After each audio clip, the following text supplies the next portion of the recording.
All right, we're still reeling from an excellent Players Championship. We have a great guest in JJ Spaun, who finished runner-up. He's going to be in the second half of the show. Golf season is quickly approaching, my friends. Frankie talks on this show about just getting out there for the first time this season on Long Island, and Chevy wants to help you make the most of every single drive. They're all-electric Equinox EV.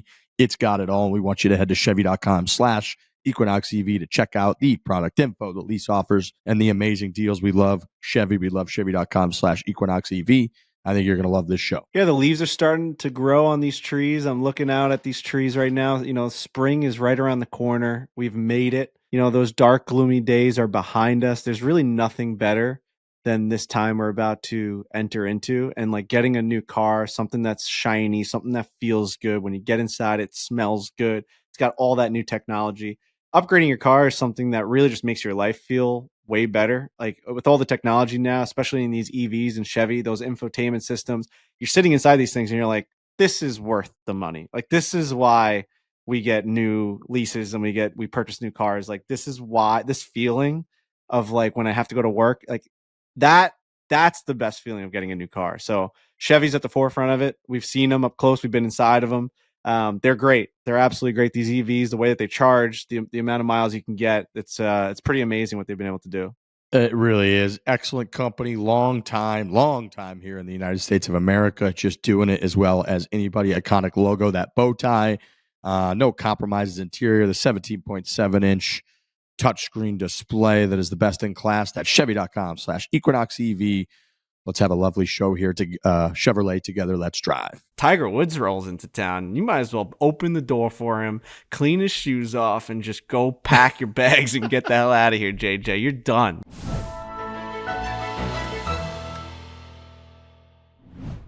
Foreplay presented by Barstool Sports. We got myself, Frankie, and Trent. We got a big show today. I believe your runner-up in the Players Championship 2025, Mr. JJ Spaun, is going to be joining the show on the second half of the show.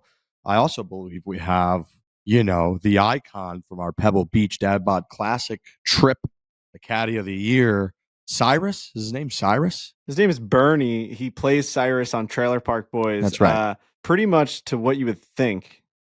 He is struggling with opening up the link, and he says he's out, I think, caddying at Spyglass right now. So I said, We'll just have to maybe push this to a day that you're actually in front of a computer and you have Wi-Fi. He's like, hey, bro, I'm at Spyglass trying to open this up. The reception sucks out here.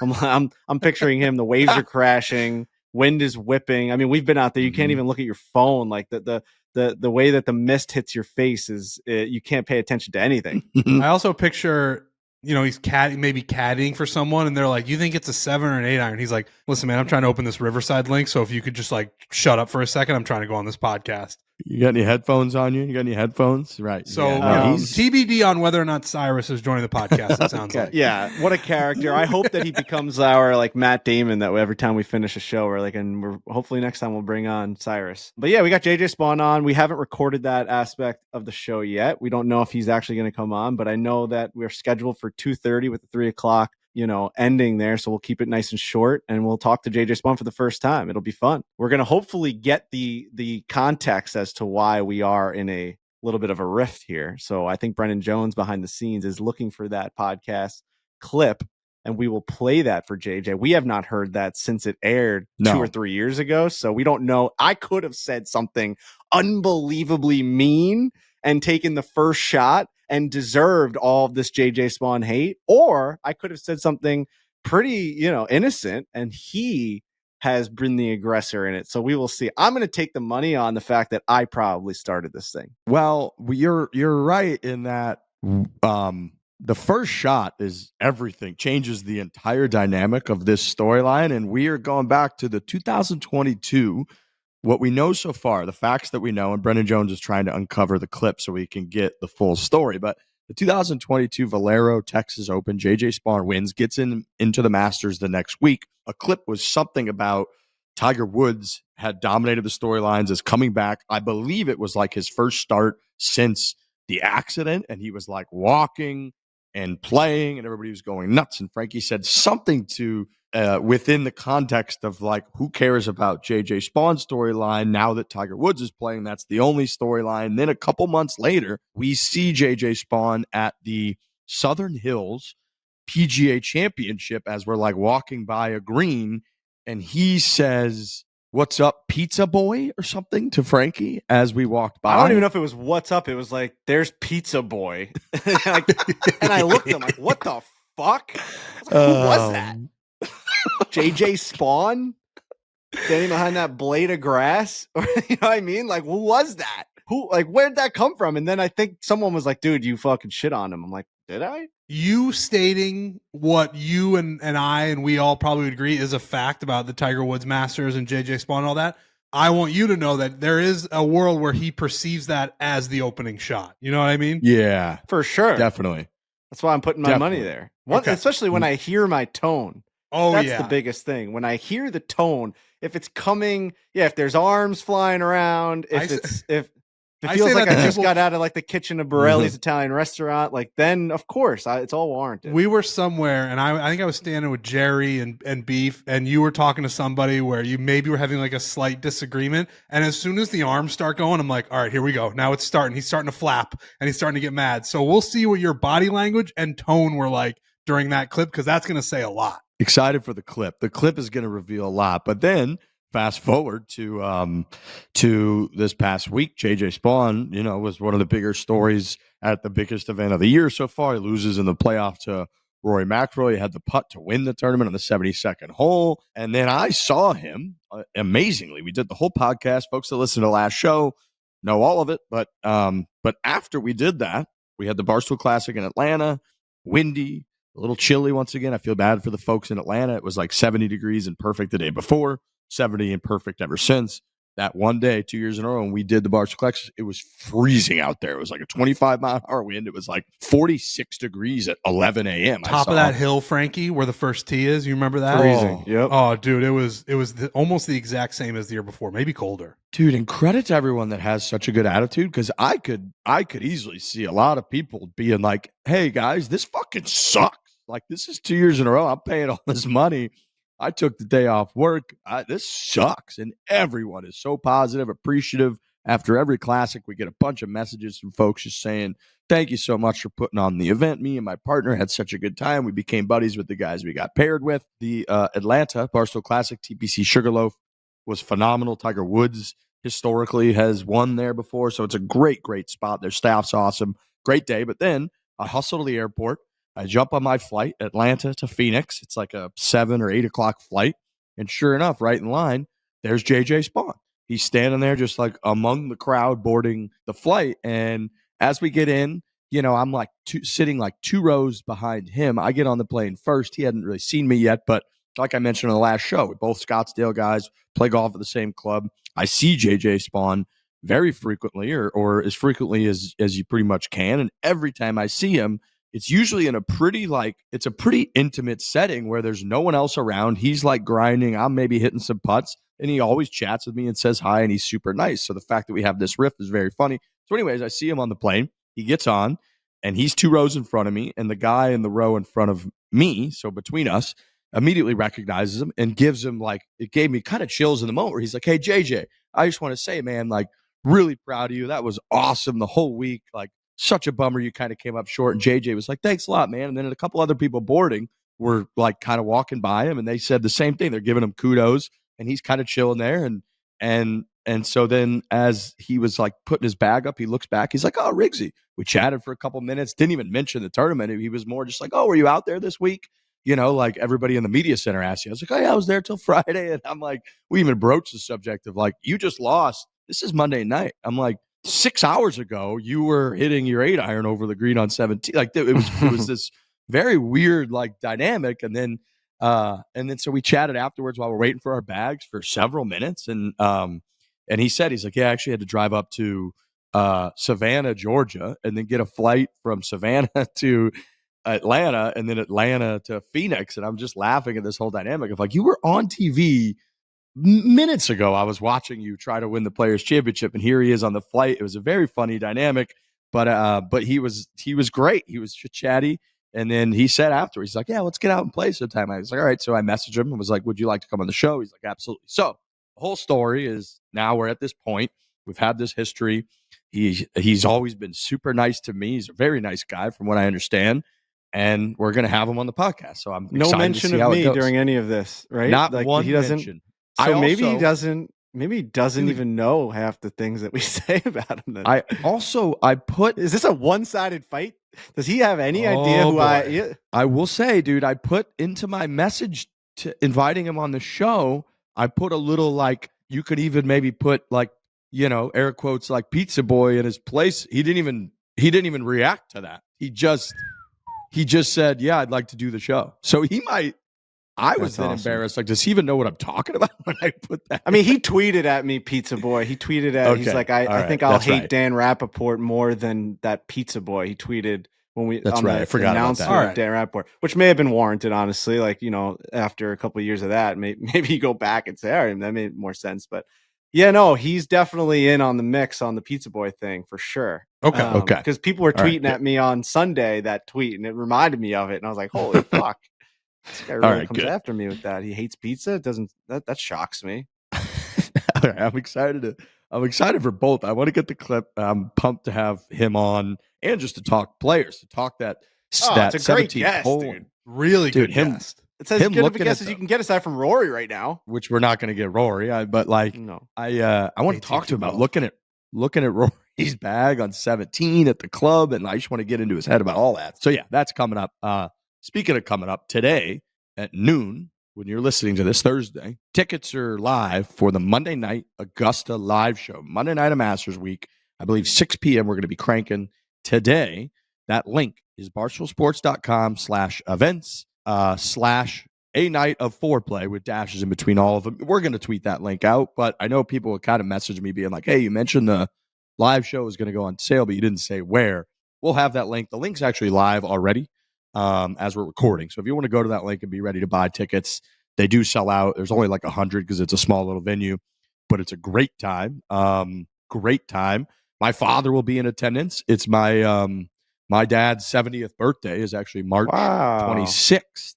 Whoa. March 26th. And so he's never been to the Masters before. So I was able to secure Masters tickets for Tuesday after we do the live show. So for his 70th birthday, taking him to the Masters. He's going to come in Monday. He's going to be at the live show. He always is a big fan of drink, much like all of our players. He's a big fan of drinking, just whatever the drink of like the sponsorship is. He just is all in. So when we're at the Classic, he's always just like, can I get a couple of those Trulies, and just drinks Trulies all day. So he'll be there hanging with folks. So it'll be a great scene. And then the next day, I believe we're all kind of going to the Masters tournament. So it'll be a nice time. Tickets are going on sale noon today for a night of foreplay. We had Jake Knapp there last year. It was a great time. Yeah, actually, if you just go to barstoolsports.com/events, it pops right up. We always make everything way too confusing with the slashes and the dashes. Like, people know once they're on that main page to click on a night of foreplay, and then you can go in. Like, I feel like if you're able to listen to this podcast, you can click through links and stuff. barstoolsports.com/events. As simple as that. These things sell out pretty quick because, like we say every single year, getting into Club Magnolia is an event of itself. Yeah. The food, the whole just vibes of it, it really kicks off Masters Week. So if you are there on Monday, it's a must attend. They always have these great auctions going on with like the coolest sports memorabilia ever. I don't know if you just mentioned that because I was looking at the website, but yeah, it's the coolest thing ever. Like we're always like mesmerized by the stuff that's in our kind of area, and they always have a full swing monitor you can hit shots in. So it's a lot of fun. It really does kick off the week. It's the best week of the year. And yeah, speaking of Jake Knapp, that guy Rick Golfs on Twitter, who's always posting stuff. It's like Rick Top 100 or something like that. He posted a video. It's just a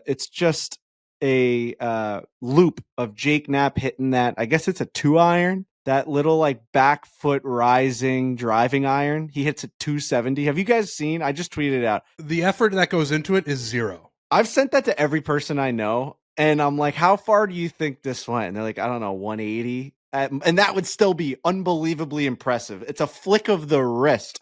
You want to talk about lag and finding the slot and all these things that you talk about in terms of the golf swing. Bro, this guy gets it up to the top and just drops his hands and just brings it all through the contact. That club face is completely zeroed out. That swing path is perfect. He legitimately swings to what I think is a 40% swing, 30% swing. This ball went 270 yards right down the middle. That is, go watch it. It's on my Twitter. It's on that guy Rick Goff's Twitter. It is unimaginable that someone can hit a ball that far with that little bit of effort. It's a great lesson in swinging hard does almost nothing. Like I understand that Jake Knapp is doing all of the right things, and he's just, man, he's got everything in the right place. It's all the lag. It's all this. It's all that. But if he can do that, like nobody should ever be swinging really, really hard. It does nothing. The technique of it is more important than the effort. Dude, here's the thing too. Like when you hit the ball that far, he's obviously an unbelievable athlete. The guy's built like a god, right? Like if you've seen that guy's arms, he's so strong. His hands are probably ridiculously strong. His wrists, so he can do all these things with his hands, and he can get way more club speed. All that. But when you're hitting it that far, and naturally that far, you're able to just play the game differently than what like Trent had to do at TPC Sawgrass, where you're swinging out of your shoes, you're going for it every single time, you're hitting 3-woods into the greens. Like yesterday, I went out and played my first round of Long Island golf of the year. I went to Colonial Springs. They just opened up the golf course. Place is looking unbelievable. The greens are completely aerated, like they're just getting air into them. All the holes, impossible to putt, but just great to feel irons going towards greens right now, finding that driver swing off the tee. My point being is like we've been playing a lot of long golf recently. Every match that we play, we're taking it to the back. We're doing scrambles. We're doing alternate shots. We're trying to make it as hard as possible on ourselves. I played like the blue tees. It was, by the way, they got new tee markers, Trent. They got big pine cones, awesome, huge pine cones. I love it. Step in between. They're going all in. It's so great. They redid the 18th hole when you're coming down Lake now. They redid the 3rd hole of Lake. So it's awesome. It's very, very cool. But I played like 6,500 yards. I was able to hit 3-woods off the tee, but the main thing was I was able to hit these nice, soft 8 irons and 9 irons and pitching wedges into greens. And I really took my time. I was the only one on the property. I filmed every single shot, actually. Like I was able to just like think about each shot. And I went to Jake Knapp mode where it was like, you don't need a lot to get this ball on the green. Now that is easier my point being, that is easier when you're in that distance, right? Like when we were playing that qualifier and we were hitting like 5 irons into greens into like the wind, it's like you got to really step on this thing, and that's where the lefts and the rights and the shorts and the pulls and all that starts to come into play. But like you're playing on a windless, nice, good yardage for your game, you know your game, like that's where you could start getting into the tempo town, and it really does help. Like 145 yard par 3. Like, let's just take a nice, easy 8 iron, throw it right up into the air and let it just trickle down to the back of the green. I'm not hitting like these pitching wedges where I'm swinging as hard as I can, or it's just a mindset. Getting into that Jake Knapp mindset makes you hit the center of the club face. And it was just nice to see. Like I saw his video and then I went out there and golfed and I'm like, I'm going Jake Knapp today. I'll hit 2 irons off the tee if I have to. Not everything has to be a bomb draw driver, you know, play the right tees, number 1, and number 2, swing soft because the ball flies. Yeah, it really, really does help a lot.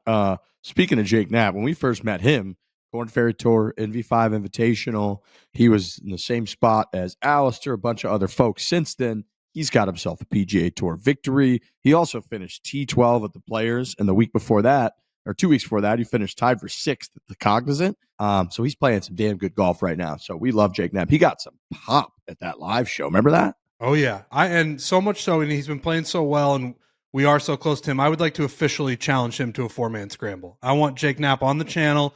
We probably could just text him. I don't need to be making like a public showing of it. But, you know, that video that Frankie tweeted out from Rick Golf's, that made me think like, first of all, I want to see that thing up close. I want to see him swing. I know we saw it at the Corn Ferry Tour, but he's got a different swag about him now. He's got a PGA Tour win. He's kind of a different guy. So I want to see it on the golf course, and I think we take him on. I think that would be really fun. It's a great move, Trent. It's a great challenge from you. You know, present the challenge. I think he'll accept it. I would love to do it. We'd probably do it out here in Arizona. He's an AZ guy. Absolutely. Scottsdale guy. So, yeah, Jake Knapp's great. He would destroy us in Arizona. He can just hit that driving iron. He'll never be in trouble. No, he will never Wyndham Clark it where we got lucky and he was just in the desert the whole day. I don't think he'll do that. Speaking of challenges, Spittin Chiclets match is happening. I know this has now hit the airwaves the last several days. They've talked about it on Unnamed Show. They talked about it on Spittin Chiclets. Years and years in the making. Things have clearly evolved into a much different deal. Originally started 8 years ago, or whatever the hell it was, as myself versus Whitney. There was a big rivalry going. Barstool was building all around it. There really wasn't YouTube golf. We weren't really even filming that much golf at that point. We hadn't really fully gotten there yet. Now we're in a spot where like they film golf videos, they do the sandbaggers. We film a lot of golf videos. So we are doing a full day coming up here in a couple of weeks with the Chiclets guys. Got some good formats, I think, but I think we're also going to, while having fun, while trying to get a bunch of different footage for everybody's channel, we're still going to try to deliver for the people sort of this age-old match that the folks have wanted for years now. This is a big one for sure, and it's been a long time coming. I'll be completely honest, the Chiclets guys haven't been the easiest ones to nail down in terms of scheduling. I mean, I could go back for years of trying to knock these guys down on my schedule, but we're finally doing it. They're the busiest people ever. Biz is NHL's literal superstar. Like, he is becoming the face of the NHL that's not on the ice, right? Like, when you think about the broadcasting and like all the big time shows, the TNT, if it's a big time matchup, especially during the playoffs, you want Biz on that panel. Wayne Gretzky said that he wouldn't do TNT unless Biz was on the panel with him. Wow. Because his kids told him that he is the future of the National Hockey League, and that's why that was in the agreement in the papers that Biz would do it. That Gretzky would do it if Biz was. That's incredible. Yeah, imagine Biz hearing that as like a kid growing up, like Wayne Gretzky's your idol, and so yeah, I mean, these guys are there's no denying that this is going to be a huge video. All their golf videos do great. I watch every single one of them. They're very funny. I've always loved them. I mean, Yandel is one of the funniest people ever. Witt, me and him go way back. We're good pals. Biz, I really never can understand where he's coming from. Like, you just never know where he is if he's like all there with you, and I think I love that. It keeps you on your toes. And yeah, there's a lot of like this weird animosity, like almost like a rivalry brewing. For some reason, people don't like the fact that like we make golf videos and they make golf videos. They're like, they're better at it. It's like, I don't know. We're just a golf brand, man. It's been working. So we're just going to keep doing that. And they are hockey guys, and hockey and golf is synonymous. Like, every hockey guy plays golf during the off season. That's all I do during the hockey off season is I play with the guys who play hockey. So I totally get it. And they're hilarious. So yeah, no, there's definitely a thing going, and Riggs versus Witt is real. I mean, I don't know if it's as real as it used to be, but like in that old office, there was a $10,000 match. Was that the original offer? I think it was going to be a $10,000 singles match that we were going to live stream. I think we were going to live stream, do almost like pay-per-view or something was what Dave was going to do. And it was also back when I was hosting Barstool Radio. Frankie was the producer. And it was like, we talked about it all the time. Then we had the issue with the USGA, where, Whitney didn't want to lose his amateur status because he played in all these different events. And, we ended up going in on the USGA, which was one of our great friends and access points at the time.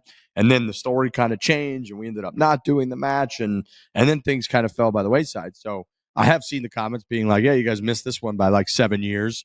Well, the point is, like, we do collaborations with all kinds of groups. So we're going to collaborate, if you want to call it that, with the Chiclets guys. And while we're doing that, it would be nuts not to just be like, well, of course we have to have this match. And so we will. And it's a big match for us. It's like, we are the golf brand. These are the hockey guys that do golf. Like, we kind of we need to win. Like, it'd be a nice win. Yeah, it's a big win. I texted that to Yandel. He's like, you guys are going to dust us in the singles. I'm like, honestly, I'll hurt myself if we don't win 2 out of 3. Like, I'm going into this gotta win 2 out of 3. We have to win the singles. Obviously, scramble, anything can happen. But like, what is the form? Do we have the format nailed down? I think we're going 1v1 in the first 9 is what the idea was, because Biz had this idea of like, if you space it into like a 3-game series, 9, 9, and 9, that like whoever wins the first 9 gets a point, and then like whoever wins the second 9. So like, he's basically saying you wouldn't go to the third 9 if it's 2-0. Which I think he said that on the podcast, but I still think that doesn't make any sense. Like, if you're trying to get 3 videos out of it, wouldn't they just be like 3 separate entities, 3 separate 9s? Like, it doesn't carry over. Like, people will know if one team sweeps 3-0, it's like they just sweep 3-0. So I almost said do the singles at the end, the last 9, to like lead into it. You guys will be warmed up. We'll know how everyone's playing. But I don't know. So I don't think that we've nailed like what's first and what's last. The order, I know that the format. I think we know what we're doing, right? 1v1v1 will be 1. So it'll be Riggs versus Witt, myself versus Yandel, and Trent versus Biz. The second 9 or a second version of it will be 3v3 scramble, which will be a sandbagger. That'll be on their channel. That's going to be a 9-hole sandbagger. Again, they're only giving us 1 day, so I'll be very upfront about that. Like Barstool Sports, they did 36 hours. They did 18 holes each day. They were able to kind of like get shit faced, and they did dinners at night. Like they're giving us 9 hours or whatever it is. We're flying in and then they're flying out. They told us 27 holes is all that we can get. That's what we're getting. So we're doing 3 9-hole videos. So it's going to be the scramble. And then the final would be alternate shot. It would be 3-man alternate shot, TGL style, 1, 2, and 3. And then you That's go on to the format. 9 holes. So it's a great format. alternate shot, scramble, 1v1v1. It's going to be a hell of a day. It's going to be a little bit more serious than I feel like they're anticipating because, you want to win. And I think it's not to say that like the other guys didn't want to win. Like when they did the Bob video, they were out there for blood, but that's just like, that's the ultimate hit and giggle, right? They're wearing each other's merchandise. They're doing the whole thing. There's a lot here, man. There's a lot. And I think Biz has this like idea that we're like part of, like he said, like there's not going to be any praying, like as if we don't have the lowest, like whatever they call it, the CPMs, like the dollars per minute on YouTube, because we curse more than any brand in the history of YouTube. He acts like we're these like church going boys that like can't say anything. He's got us confused, I think, with other brands, but we're going to bring it. We're always going to bring it. I mean, don't get me wrong. I might bring it too much. I might say something I regret out there. I've been known to get a little too hot and too red in the face. So it's going to be fun. I can't wait. I think it's going to be really, really fun. Yeah, me too. I also think like Whitney loves more than anything, like competitive golf, like all the member guests and stuff that he plays in, like he loves that shit. So I understand all the hit and giggle stuff and there's time and place for that. I think the best product and content that you're going to get is like we're both pretty competitive, heated, people, and I think we all like that environment, and that's where we're, so I think that's people are going to like that. I think it's going to deliver the best stuff. Like, not to, this is one of the biggest matches of your life, right? I mean, like if we're gonna just say shit on this podcast and really like hype this thing up, this is one of the biggest 9-hole matches of Riggs life. I'm on the side of saying I hate that it's 9 holes because I think a lot of things can happen. Holes 10 through 18. I said that to Biz. I said, can you guys just give us 2 days? He said no. So like, it is what it is. We're going to try and get the most out of this day that we can. I think it does lead to like another day that we can probably go film more stuff. This isn't a one and done. We're all work at Barstool Sports. We can do this a million more times, but it's like, it's the first taste of Riggs versus Witt. It's match 1. So yeah, it's big. It's not the end all be all, but it's big. It's really big. It's not lost on me. It's a huge match. I'm a big underdog. I've been saving like timestamps of a ton of tweets from people that I understand I'm a huge underdog, which is a great spot to be in. And I think a victory would go a long, long way. Like, hockey, I played hockey. It was like the thing I played to the highest level in my whole life. Whitney and Biz then played it at a much higher level. Then when you move to a different sport, I don't know that I could have ever played a golf match in my life that is going to be as big as this. You know what I mean? Like, that's the biggest one. It's the biggest one. Yeah. It's like, you're a match play guy too. Like, listen, you haven't had the best rounds on camera. We've been fighting for you. We've been talking, even on the show that you weren't on recently. I went to bat for you and I've said, you can play good golf. I've witnessed it. I watched it happen. You just, if there's ever going to be a time to just be like, this is the moment. This is the moment. This is the one. This is where, I mean, you are a match play guy. You scratch and claw even during the haters videos. I think those guys probably play a little bit worse than Witt, but like you'll blow up on the first couple of holes and you come roaring right back. Like they think they got you, and then you come back with 4 or 5 in a row and you just rattle off some nice up and downs, and it's not pretty, but you get the ball in the hole. And I think Witt's going to get frustrated with that. It's going to be a good match. It's going to be a really great match. Where are we playing this thing, by the way? Does Brendan Jones have an answer for me? I've been asking for like 3 weeks where we're playing this thing, and it's getting to the point where it's like the day before we're going to be like, I don't know. The last I heard was, well, I don't know if we want to release it, but potentially TPC Sugarloaf is what I heard. Yeah, they said they were open to it. I'm just working on times. So all right. That's not the easiest golf course, by the way. TPC courses are pretty tough. TPC Sugarloaf is a tough golf course. They have a PGA Tour event there every year, don't they? Which is why I'm kind of looking into other stuff too, as well. I will say, from my vantage point, I'm excited to spend 9 holes with Biz in a cart. Oh yeah, you know what I mean? That's the other thing. They want competitors in the same cart. I like it. I like that too. I mean, I'm gonna have the time of my life with Yandel. I'm gonna have the best day ever with Biz. Witt versus Riggs is like. The one thing we learned, shit. The thing we learned from the hater series is that in the nature of golf is actually putting yourself in the same cart. It almost diffuses it because it's like you don't sit in the cart and be like, "Hey, fuck you." When you get in, you're like, "How are your kids?" You know what I mean? It's like we would be. I agree with that. Bizarre. Okay. Versus when we were in separate carts, you sort of talk to the camera and the other guy drives away, you drive away, and then you talk to the Maybe- camera and you're like, this guy's fucking losing it. I'm about to stomp on his throat. Versus when you sit together, you're sort of like, good swing there, man. You know, it's like hard not to do that. Maybe we do Frankie Yandel same cart, me and Biz same cart, and then Riggs and Witt separate carts. Yeah, no, I don't. Yeah, I think Biz was off That's on very that one. funny. I do. Like, I think that unless he thinks that you guys are just gonna like motherfuck each other to each other's face, like sitting shoulder to shoulder, he's like, it actually, now that you think of it, doesn't really make sense. Like, he's gonna like nicely drive you over to your ball, like in the rough, and like watch you hit your shot. Like, it shouldn't be like that. It should be. What's he going to drop me on the other side of the pond and be like, you have to walk over there to get, I'd be like, well, Right. this is weird. Can you just drive me to my ball? You know, Yeah. Yeah, we'll have to talk about that because it is. I guess you would get more if it were Witt and Biz in a cart, and then like me and Riggs or Frankie and Riggs. Like that's where you probably get like you're talking strategy. You're being like, oh no, he's all over the map. He's fucked. Like you're not going to get a lot of that if you're in the same cart. So this is like we're having a meeting on the podcast, which we do a lot, but that's like that's the thought, I guess. So potentially TPC Sugarloaf. We have the format down. We got to work out the cart situation, but we know what it's going to be. It's going to be intense. People hate us that like them. I don't know how many people that watch us hate them. So it's like, it feels like it's us against the world for some goddamn reason. I don't know why. We've been doing this thing for a long time. It keeps going up, you know. always Shout out feels to everyone that that way, got the you know? golf dad. Oh, sold out, Everything's baby. sold out in Massive, 24 hours. massive. Things are moving. Hats are still available because we have 1 million of them. So this was not one of those little quick drops. Like, we had a lot of polos. So thank you to everyone that did that and got in on the golf dad merch. It's just version 1. It's edition number 1. Father's Day is going to be, as the kids call it, biblical. But yeah, no, things are still going up. They're all trending up, but people keep saying, fuck you. These guys should be doing it. So it's like, we have a little bit of a chip on our shoulder. We're coming into We this for definitely blood. I do. went and practiced yesterday. I also practiced say- yesterday. And I did too. I on did the too. I was like, topic I of, got it. like- My buddies like invited me to play a little bit of golf, and I was like, I can't play. They're like, why not? I was like, I have to practice. I have 2 weeks to get ready. Yeah. On the topic of people being like, well, those guys should be the ones who do the golf videos, not these guys. They do the golf. We all do the golf videos. We Right. don't- You know what I mean? They all exist.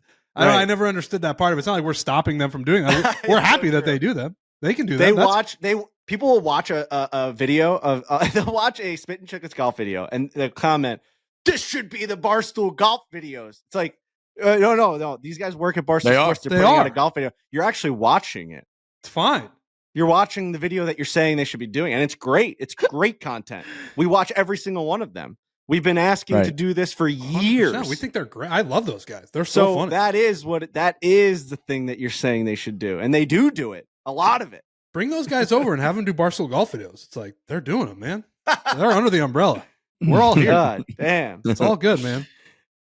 Right. It's all We are good. like excited to film with them because they're hilarious. Like we want to do it. That's, you know, Oh, yeah. it's I've not played like with Witt a bunch of times. Like, this is a long time coming. Like, I've had my own match against Witt at Colonial and Deepdale, where we did like 36 holes of match play, and like we went shot for shot at Colonial 36, and then I dropped like a 76 on him at Deepdale, and he shot like an 80. I beat his ass at Deepdale. He's never seen anything like that. He still talks about it to this day that he's never seen me play that type of golf, and we weren't allowed to film it because he said his game wasn't in a good place. That's the kind of guy you want. Fucking, I mean, come on.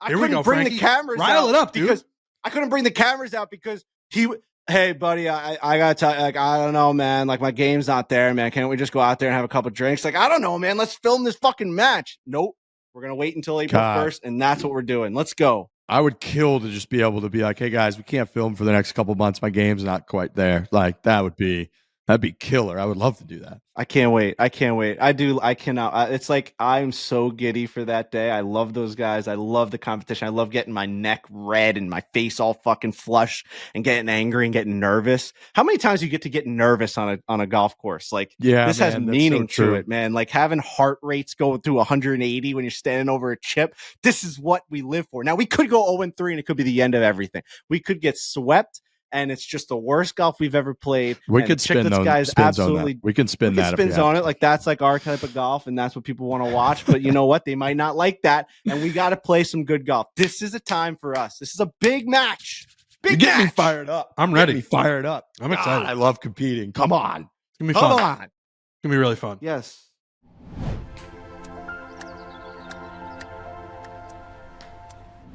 Getting a haircut is huge, changes your whole look. changes your whole demeanor, your whole confidence level. Sport Clips isn't just where you get the haircut, it's your playbook for looking fresh.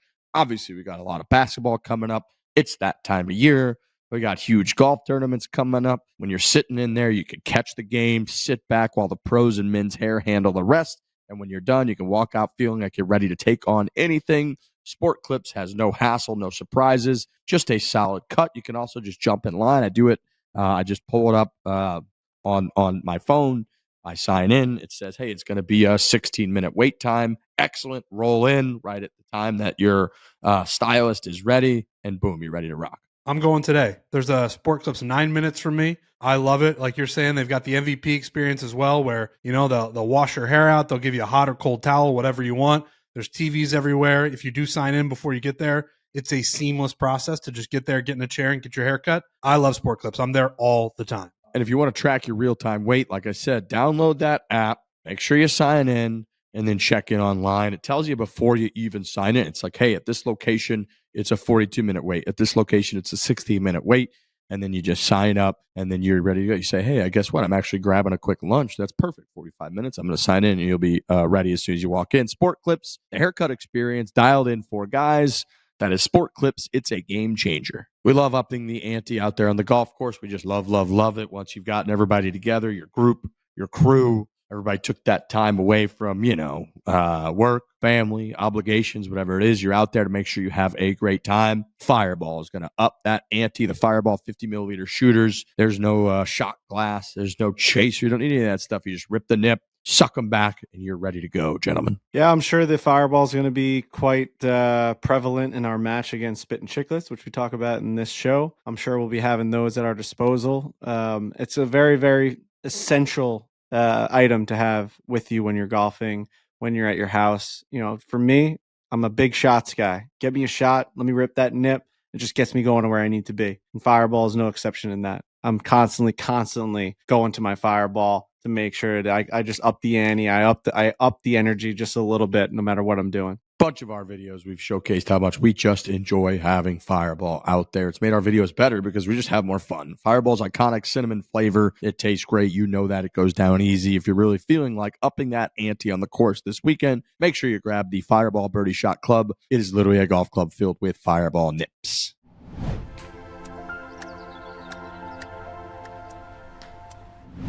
Moving on. Scottie Scheffler released his Masters menu.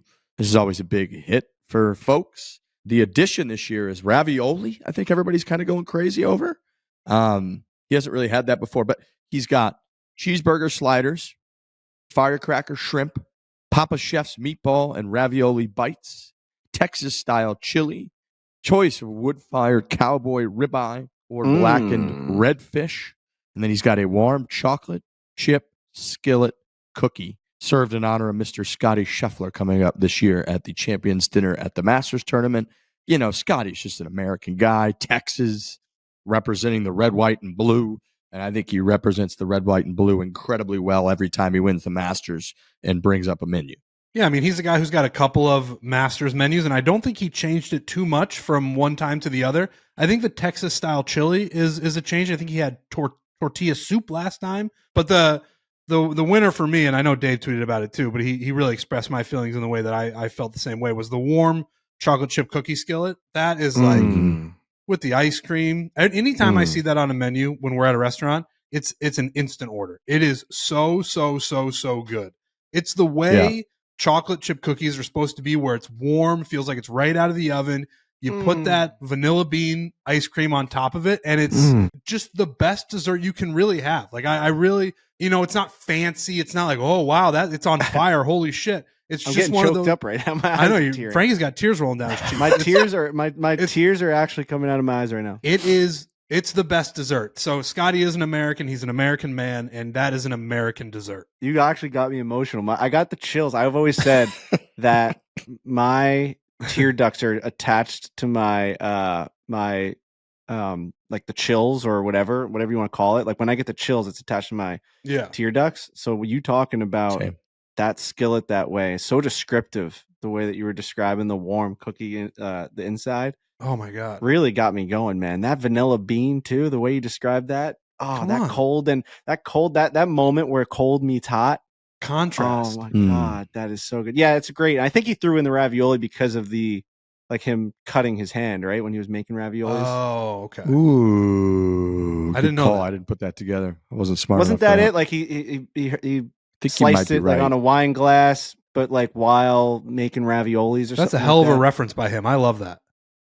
It's a good I could idea. be wrong. I thought there was raviolis in the story. I'd also seen in passing in a tweet, I don't know who it was, that the Texas style chili is a shout out to his dad in some way. So he's got a couple references on the menu that he changed up from last time. So it's I think overall, it actually says Papa Scheffler meatballs. Holy smoke! I think I think it's like his nice dad's ingredients. It's nice when you've won the Masters, so many times eventually that you can just start putting like little Easter eggs into the, no pun intended, into the menu choice. It's like when you're an artist and you're releasing like your 8th album, you start like really getting deep and the fans start digging into it. It's like you got to get really creative as you continue to win the Masters more and more and put little breadcrumbs out there, no pun intended, for folks to kind of like go through. It's a nice touch. Overall, just an A+ menu by Scottie Scheffler, I thought. I'd love to win the Masters and then bring my dad to like just make Borelli's pizza. Like, he's just the chef. Like you replace the chef with just my dad and he's you would have Borelli's. Just win the Masters, food. dude. Right. It's all it takes. Now, I do think that would be my number one pick, but if I wasn't attached to Borelli's, I think if I had to pick my ultimate meal for everyone, it would be hibachi themed.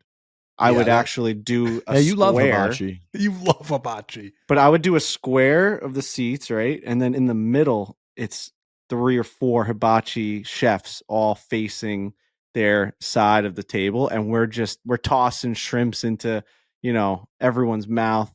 Fred Couples is catching shrimp. Is catching an onion or a carrot. We're throwing a carrot at Mr. Gary Player. Phil Mickelson's like, woo. This is fun. Oh yeah, everyone's just kind of getting in the mix. We're making volcanoes. We're making onion. We're doing the choo-choo train. Would they bring the squirt gun full of sake? The squirt gun, yep. But you got to make it Masters themed, right? So it's got to be something that's Masters themed, even if it's just. Can you have it out of like a golf club? Is there one that like squirts? Do it out of a golf club. You could do it out of like how they'll do the little they'll do like the little Asian guy and they'll bring it down. He'll pee. You could do like a little gnome. I have not. You've never seen that one? You've never seen that one, bro? They'll say, "This guy's been to so many hibachi restaurants. They'll he's say, just got a Rolodex of references. And he's got all they'll the say, tricks, "Open your mouth," and they pull the shorts down, and it comes out a little pee hole, and you catch it in your mouth. You're like, ah. Oh wow, that's a funny one. That's usually the X-rated one, but that's fun. They love. I think the boys at the champions dinner would love that. I think they'd be into I think you do the gnome. You do like a gnome, right? And you like pull down his little pants, and it's just like really good. Yeah, no, I think there's a lot there. But yes, I would definitely do Borelli's first. Second would be hibachi night, and it would just tear the house down. I think it's a great idea. Nuts. Really good. Maybe it's someone's birthday. They come around with the traditional Japanese happy birthday song. They put the hat on them, you know? Oh, God. People are throwing shrimps into their hats. I remember we did that at your birthday party. The egg? The egg. Oh, it's the egg. That's what it is. It's the egg into your hat. That was that was a good time. Tiger throws his back out and it's like yeah. another fucking headline. Will Tiger be there this year, you think? That was going to be my next question. Probably. I would say yes. I think he probably will be too. It's an easy little trip on the jet. In there. I think so. I picture him with, sadly, when you see those people in the airport when their knee is propped up on the one wheel and then they're just sort of pushing their way through the airport. That's kind of how I pictured it, unfortunately. Can we use AI to make that hibachi scene? Can someone like at least do like a photo? Maybe Kyle Timms can do a photo of what a hibachi dinner would look like at the Champions dinner. Yeah, we could do that. Thank you. Tim's all over that. He's going to love that. He's been sitting in wait for that all day. Can't wait. The thing about AI, though, with things like that, can't you not reference real people? Like if you wanted to say Fred Couples at the Champions dinner eating hibachi, throwing an egg into his hat, it'd be like, we can't use Fred Couples. I think our access of the AI we can't, but maybe like the Kyle Timms of the world and all of these like, the Quiggses of the world, they're able to figure out how to do it. I should say I have the trial version of all of the AIs. I have like, the think very about shallow version. What they do with the yak, I feel like like they'll always like put out those photos of them. Oh yeah, it's as like Big Cat as somebody. Yeah. Yeah, they'll reference like them as like the Friends True. cast, and it looks like Big Cat, but it's, you know what I mean? So Yep. I think that there's ways to do it, and you just got to do. It's almost like it almost has to look like the Last Supper, but it's a Masters dinner, and it's all Masters champion, and there needs to be hibachi chefs in the middle. It's got to be a square of the last. Yes, okay, this has to be AI. Hopefully, right now as you're watching this, you're seeing what we're describing. Moving on. What is it? Let me, if I get this correctly, I don't really know. Is it Woo Pig Suey? Is that our call? Woo Pig Suey. Woo Pig Suey. Arkansas, guys. You know, we're just Arkansas, as my dad calls it. I used to vacation in Arkansas at the southern tip of Table Rock Lake, which is the same lake that Big Cedar Lodge is on, but we go to the northern kind of part of it. But I love Arkansas, always has. We got the old Experian Busters this year, $40,000 on the line for the foreplay crew that will get split amongst the squad here if we're victorious. And that means that number 10 seed playing against number 7 seed Kansas on Friday night. I believe it's about 4 p.m. my time, which means 7 p.m. or so your guys' time. If Arkansas advances farther than any other of the underdog seeds, so what is that, 9 through 16? If they advance farther than any of the other that were chosen by the other fine talent folks at barstoolsports.com, we will win the $40,000 prize from Experian. So let's go, Arkansas. I feel like we got a pretty good pick. I mean, we picked late, so it was a draft, Agreed. and they would pick numbers out of a hat, and we were number 6, and it got called very late. I'm not sure exactly where, but I mean, every team was basically off of my board. And when I saw Arkansas up there, Rowan had picked right before me, and him and Pat Bev are our teammates, and he picked Lipscomb and not Arkansas, and Pat Bev went to Arkansas. So, like, for me, I thought we got a great pick. I feel like they overlooked that kind of. You got John Calipari coaching this team, and all you got to do is win that. I mean, obviously, it's a tough game, right, against Kansas, but like you just win that game, and you're in a real good spot as a 10 seed. So, everyone's got big games. If you pick a 16, you got to go up against a 1.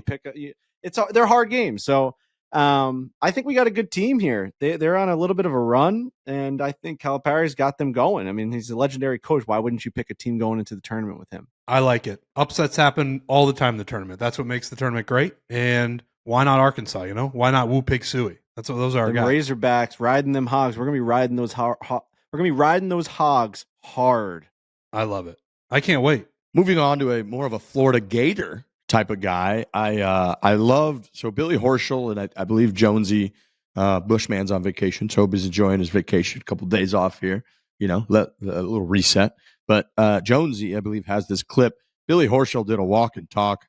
I believe it was on Saturday. Saturday was the day with the most brutal winds. Scores were high. I think it was 2 or 3 shots harder than it was Thursday and Friday. And he was on, I believe, the 12th hole. And he's doing this walk and talk. And they're asking him about scoring. And he had this just fantastic quote about his golf game. I have no God-honest control of my golf swing and don't know where the golf ball is going right now. So I'm trying to get into the house as fast as I can. That is better than any dirty bird you can ever do. Oh, totally. Totally. That's the good stuff right there. It almost looks like he's trying to run away from the microphone, and we love Billy. I love Billy. He's a great guy. We did a 4-minute scramble with him.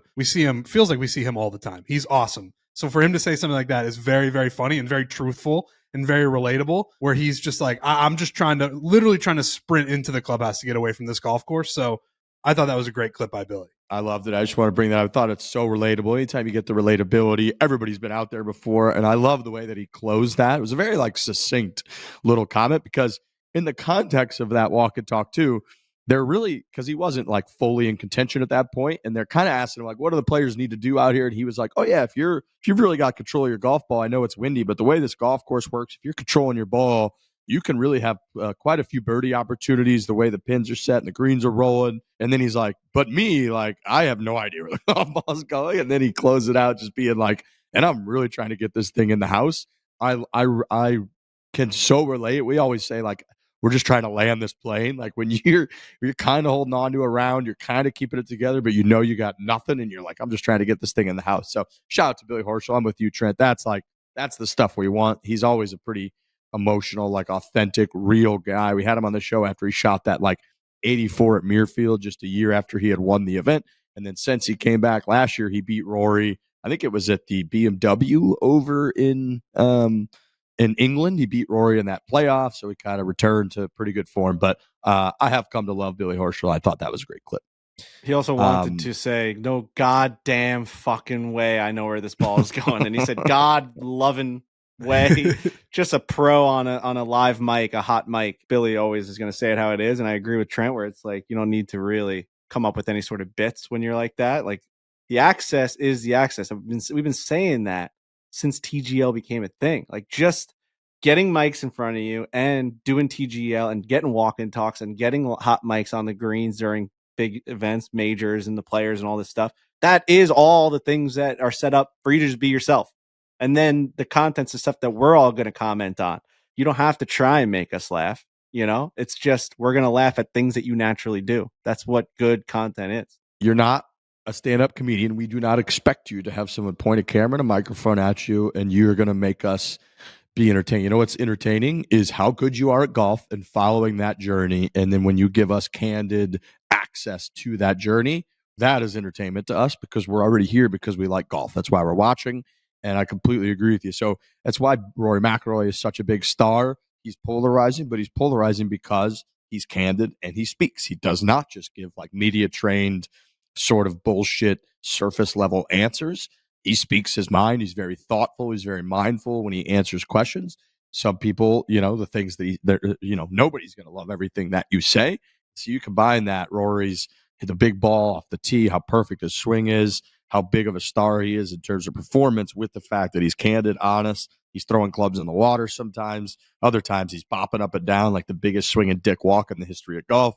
And that kind of helps make you a star. And I'm with you. I just like Billy kind of being honest there. So I thought that was great. Speaking of Dirty Bird, TGL playoffs the last couple days have gone down. Not a ton of juice in the TGL playoffs. I think this was a real kind of personification of like the stark difference, right? We had like the best golf viewing of the year all week long, from Thursday all the way up through the playoff on Monday. It was just as good as it gets. The course is iconic. The conditions were tough. The stakes were as high as they get. One of the biggest stars in the game prevailed in a playoff without his best stuff. It was just as good as JT shot, tied the course record.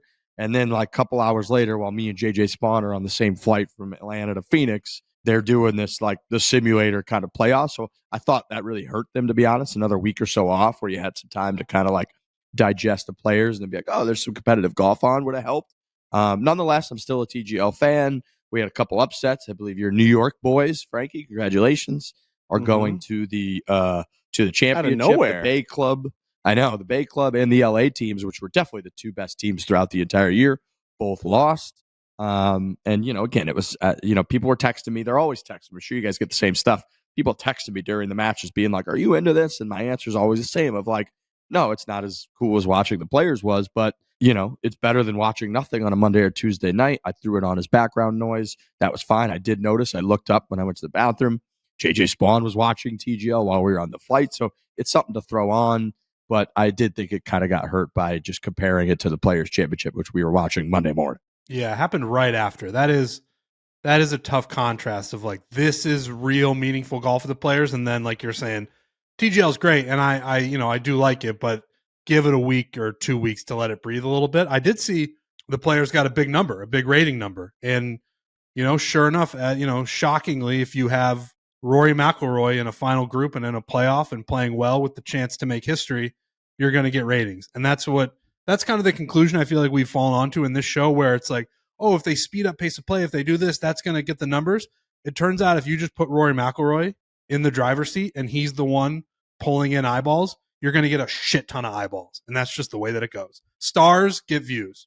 That's it. Biggest events, biggest players draw the biggest numbers. I don't think you'll ever have. I don't want to say that. I was going to say I don't think you'd ever really have a dud players because of how good of an event it is. But I guess you could, right? If it was JJ Spaun versus Bud Cauley in the final, I think people probably end up changing the channel more frequently than they would if it's Rory McIlroy. So you still do need those big names to make their way to the top. But I think at this point, I think golf is in such a good spot that there's enough big names that will make the big events must watch. You know, there could be, I'd say there's like 10 to 15 guys that as long as they're in the mix, it's going to make it worthwhile watching.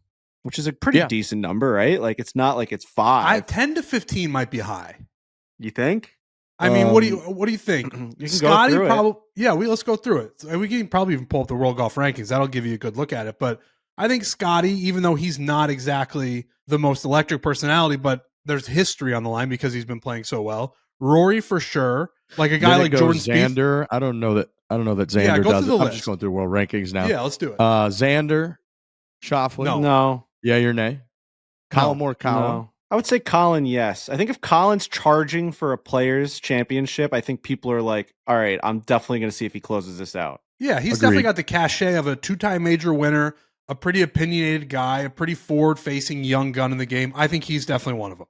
Ludwig Ober. Yes. Yeah, he's just the hot thing on the tour right now. Everyone keeps calling him a robot. He's great in Netflix. Like if he won the players, people would be going nuts. Like it'd be the rise of the next great golfer. Also, a sneaky demographic is he's handsome and people, the women are going to want to watch him play. Yep. It's like, the boyfriend sitting down or the husband sitting down and be like, oh, this guy Ludwig's going to potentially win the players. And then the girlfriend's like, who's that tall, handsome devil with a great golf swing? I agree. That's got us at 4. I'm going to go next on the list is Hideki Matsuyama. No, he's not Not grabbing here. the attention of everyone. I was going to say internationally, yes. Yeah. Huge. Pulling big ratings from Japan. Yeah. But not here. Russell Henley, no. Wyndham Clark, no. Right? You guys agree? No. Tommy Fleetwood. In this household, in the Foreplay podcast household, Tommy Fleetwood is number 1. It's Number biased though. Yep. We are Tommy Fleetwood guys. I do think nationally it would kind of fall in like the tier 2 category. I think like I know he's never won a PGA Tour event. He actually is the first golfer of all time to win $25 million on the PGA Tour and not win. Have you guys seen that? Wow. No, that's incredible. Stunning. That's a Frankie fact. I don't know if that's true. Nobody look it up. Just believe it, and we're going to keep moving. I think I just saw that come across my desk. But I do think that's a very golf fan. You like got to know he's never won one. You got to know that he's this great personality off the golf course. Like he's not superstar power. And I'm not saying Colin is either, but like Colin's won, he has majors. You know what I mean? Like there's something about Colin Morikawa. He's like getting shit on for not giving people 2 minutes of his time at the of media. So it's like he's a little bit bigger than Tommy. Oh, dude, I genuinely think Colin Morikawa is knocking on the door of superstardom. Certainly when those majors were happening, it was like, holy shit, this guy is, what was he, 25 at the time, 26? And it's like, this is the next guy. And, he hasn't had as much major success recently, but I think if he wins another one, or if he'd won a players, it's like, oh yeah, I remember Colin Morikawa and he's a star. I'm pretty harsh on these. Typically, I lean no, that people in golf, there's not that many stars that transcend. Tommy, I think there's a chance he doesn't move the needle at all. I also think there's a chance he would move it more than we think. He's got the look. He's got the hair. I think people remember him from the year with the Ryder Cup where he was out there with Molinari. And they just, even people outside of golf, like he's just kind of got that look. I remember when Frankie was like, Tommy fucks, he like brought that from the Dave, right? Like that, he had kind of transcended and gotten into that world of like, this guy's got a little something going. So I think there's a chance he could transcend more. So we're going to put him in the soft yes 5. category. Put him in the yes. 5. Justin Thomas, yes. Yes. Sepp Straka, no. I would say Patrick Cantlay, no. Keegan Bradley. No. Is the whole world going crazy for Keegan Bradley to go win the players, or is it just like a cool? You think so? I think you throw a little bit of that nationalism into the players, and we're in, baby. But you think like people are texting like Keegan's about to win the players? That's not that like Rory moment. This is what we're trying to talk about. We're trying to talk about like the guys that can win. But I don't know that there many are. But listen, I know, but like in that category, this is what this category is.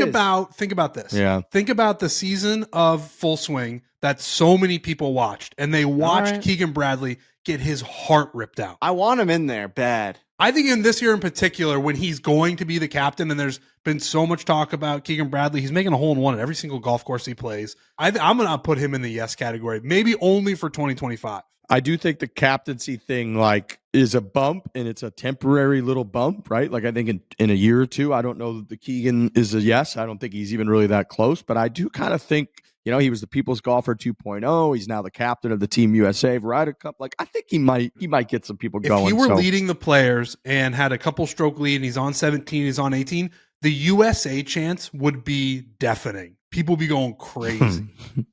But it might only be for this year. But I'm going to put him in the yes, because especially if we're trying to get to 10. Let's be generous on the yeses and okay. See if we can get to 10.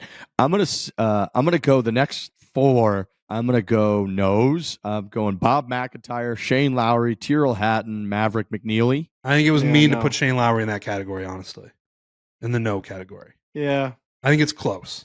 It's close. Shane's close. I love Shane Lowry, but I really just don't think if Keegan is close, then world, Shane's not close. If Keegan is close, then Shane isn't close. Yeah. Yeah, I see what you're saying. Like if Keegan's a fringe guy, Shane's a little bit behind him. Because if you're given like Keegan, he has to have the perfect storm of like being the captain of the Ryder Cup team, being the center of all the drama on Netflix, and then winning the players, and then we're still barely thinking he's in. Shane just doesn't. I mean, he's one of our favorite people in the world, but like he's also like lounging in the hotel room lobby area, drinking a Guinness with us, and he just gave us a little pound, like he's just fucking one of the boys. Like he's not that guy, you know. I love Shane Lowry. I don't want people to misconstrue any of this as like guys that I would be as excited as anybody if Shane Lowry won. I don't think people that are typical like college basketball fans are seeing that Shane Lowry is leading the Players Championship and turning on their TV versus I think some of these other folks it might do it. All right, you guys change. I don't even think you have to go through all the whole entire list because now it's like you just got to pick the rest of the big names. That like you got to go Max Homa, Jordan Spieth. Everyone else on this list there's Bryson, no chance, right? Max Homa, Bryson would obviously be massive. If you for guys who are, I guess, are we doing guys who are eligible to play in this tournament or not? Yeah, I was doing just the players. Yeah, because Bryson and Rom would be, those are no brainers. Those are yeses. Yeah, you kind of got to go down now. I mean, Kevin Kisner he runs off of the booth and just fucking.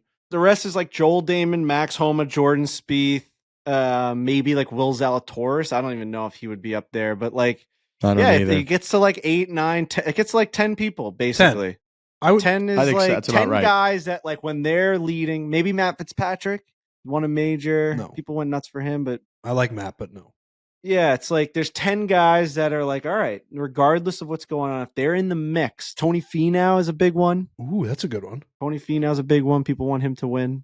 These are just, these are the popular guys on tour. These are the names. And when one of them's in the mix, it's always going to generate good ratings. Jay Monahan just has to be so happy that Rory is in these mixes all the time. Oh, yeah. Like that. Huge. He is. Look at the Pebble ratings, dude. Look at the Pebble ratings, you know? Huge. He's the golden boy. He's the prince, and he's delivering. And that's like all you can ask for if you are a sport. Internal breaking news. It sounds like our, editing digital surgeon, Kyle Timms, has come up with the original JJ Spaun clip. So we are going to have him on this show. I think we have found the original clip. I want to play it now. Do you want to play it for? No. I think we play it when JJ Spaun is on. I don't think. Oh, wow. I don't think we got. I don't think. Is that? I don't think risky. Is that too risky, man? I think it'd be more fun. I watched it. Obviously, did my duty. Shout out to Kyle Timms. I would have never found it. What are you about to say right now? Are you going to give it away or what? No. It's just very funny. And I think if you guys watched it with him, it would obviously be even funnier. And fine. We're waiting. We are waiting. We're not showing it right now. We're not listening to it. The cringe would be harder. I don't know what I fucking said. I don't know. The cringe would be harder when you watch it with Spaun, for sure. Oh man, so I fucked this whole thing up. This is risky. This is risky. What's gonna happen? Are we gonna play it and then we're not gonna show it if it's like crazy? No, we gotta play it. You're right. That's the right move. When JJ Spaun comes on here, we just gotta play that clip and be like, this is where we think this whole riff started. And he might have a receipt being like, actually, it was 3 years before that when you called me when you said that they were casting for Wizard of Oz. I think it'll be, it is dicey, but it'll be more fun. We'll feel like we're really living on the edge if we play that clip for the first time with him. I love it. I do. You want to talk? We talked about heart pounding with Spittin Chiclets. That's a heart racing moment. You don't get the right call. It's the right call. Yeah. All right. Well, then shout out to Kyle Timms. I think the next thing that we're going to have is JJ Spaun. I think that's, unless anybody else has anything else on their list. I think we've been going for a little while here. I got a couple things. I'm going to go get. I have a LASIK appointment today. Okay. I have a LASIK appointment today. Yeah, so my wife has a sonogram thing at 3:30, We're going to go from there, and then we go right to go get my eyes checked. I think I'm popping these. I think I'm getting that laser right on these eyeballs. Yeah. I think I'm doing it right before the baby comes. There's going to be like a week that I'm home that we're not traveling, and I'm just going to recover right there. I'm going to hopefully we can schedule for that, but I'm just done, dude. Like, I'm done waking up and not seeing. I want to be able to wake up in the middle of the night to go take care of this baby and not have to worry about my vision. I think that's a great call. I think it's a really good call. We're just going to do it. It's a real reason to do it. Now, people can just do it because they want to be able to see when they wake up. But I think you who are, you're on the precipice of having a lot of late nights, just being able to wake up and do your thing, I think that's really smart. Just like waking up, putting the glasses on, you just feel more tired, just like wake up and go. Get this baby. Let's get this baby back to sleep. I like it. Hopefully it works. I really don't want to go blind. That's like the biggest thing. I don't want to go in there with vision and leave without vision because I'll go nuts. Think about it this way. Yeah, you'd be a bad blind person. You'd be a bad blind person, I think. I'd be the worst. Horrible. I'd be so mean and just like. But I do think, and I don't know what the paperwork says, but I think the settlement you would get out of that, like you as a baby wouldn't have to worry. I don't think that there is a number in the world that I would I wouldn't take $1 trillion to go blind. Would you? No, I'm not. No. I'm just saying if it happens, if it happens, would you take $1 billion to go deaf? No, I don't think I would. Woo! I really like my senses. They're I know. They're pretty Never listen to important. music again. God. It's like we take it for granted for sure, where it's like I can just wake up and I can hear and I can see enough. I mean, I obviously got to wear glasses, but like we take it for granted being like, oh, this is the best. $1 billion to still, you get to experience things like you have one life to live. You are living the ultimate life. You just can't hear anything. You're doing everything you want to do. I wouldn't even think about it. I just think I think you're not, and I don't have the answer either of like you're missing things that you wouldn't even realize you would miss. It's also, this is a tough segment for all of our, blind and deaf people out there because we're being like, I wouldn't take $1 trillion to have that, So it's like, shout out to those folks that live and have great attitudes with that. Because my whole thing is, dude, I would sign up right now for everything to stay pretty much just as is for like 50 years. Yeah, you said that in the class the other day, and I have been thinking about that, and it's true. Just that's pretty much what I would do. Like things we get to do what we love. It's really fun. We get to do it with people we like, and like I think what it comes down to is like my life's pretty good right now. Like I like it, and I don't want to be deaf with $1 billion. Yeah, it's true. Don't get me wrong. Like things could be cooler. Like there was a dinner last night. Our podcast recent guest Cal Clutterbuck was there. He's the man. I'm going to see him later today too. I can't wait. I love that guy. He was debriefing me on the whole pod and how he's feeling. It was awesome. But like at dinner last night, one of the guys at the table said he's playing in a member guest this weekend, and his host for the member guest said to him, Thursday morning, I'll send you the jet. Make sure you're ready at 6 a.m. And then we had a conversation being like, I think the biggest flex you can use in life is to text somebody and say, I'll send the jet. So there is like, in terms of the $1 billion, there's always more. Yeah. Like, some pretty cool shit you could do with unlimited money. That is hilariously like unfathomable. But I wouldn't even want to take any risk. It's like, if we could somehow, again, we had this conversation on Monday, but it's like sign up for 50 more years. That would get me to 88 of pretty much exactly as things are now. I would sign up in a heartbeat and just be like, yep, that was awesome. What a great time that was. Frankie's still thinking about it. I think the deaf I would really think about. Bro, you're the biggest music guy I know.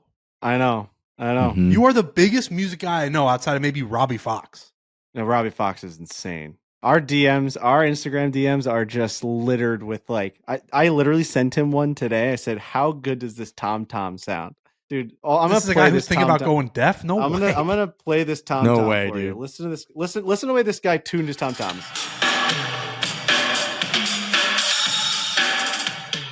You hear that? Me and Riggs are pretending like we know what's happening. Oh. Sounds pretty normal. You never get to videos. And you never get to listen to a Beatles song again. You never get to listen to Everlong again. You never get. You know what I'm listening to right now is this guy Role Models. You know this Role Models guy? That sounds really familiar. Maybe it's because you've brought it up. The Sally guy, the song Sally, when the wine runs out. This song is the song of the summer. Okay. It is without a doubt the most. I want to throw my windows down. I want to drive on a water-filled highway, and I want to just have that breeze ripping through my car and listen to this song while it's 78 degrees and we're going on our way to a nice picnic, and we're going to have some, ice cold beverages when we get to nice green grass. That's what I think when I listen to this song. Or I'm going to walk through the city as the cold kind of like starts to heat off, and the ground has a little bit of puddles on it, and like you're walking through the city, and it's that first nice warm day of the city, and you got your headphones in, and you're just kind of bopping. The concrete feels good. It's like there's like things are kind of reverberating off the buildings. You know that feeling? You just got a little pep in your step. Like you're walking through like a shady part of the city, and you see like the sunny side of the street, and you're walking towards it. You're like, whoa, maybe we're gonna go to a rooftop tonight. That's Sally when the wine runs out. I'm gonna write it down. Sally. Oh man, that shit. And that ending part, it's like a whole breakdown. It's so fucking good. Listen to it now. All right. I think the next thing we're going to have is JJ Spaun. So, if folks stick around, PGA Tour winner, phenomenal run this past week, sort of a career-defining run, even though, he finished second place, but a ton of money, a ton of perks that come with that performance. And we'll see how this goes.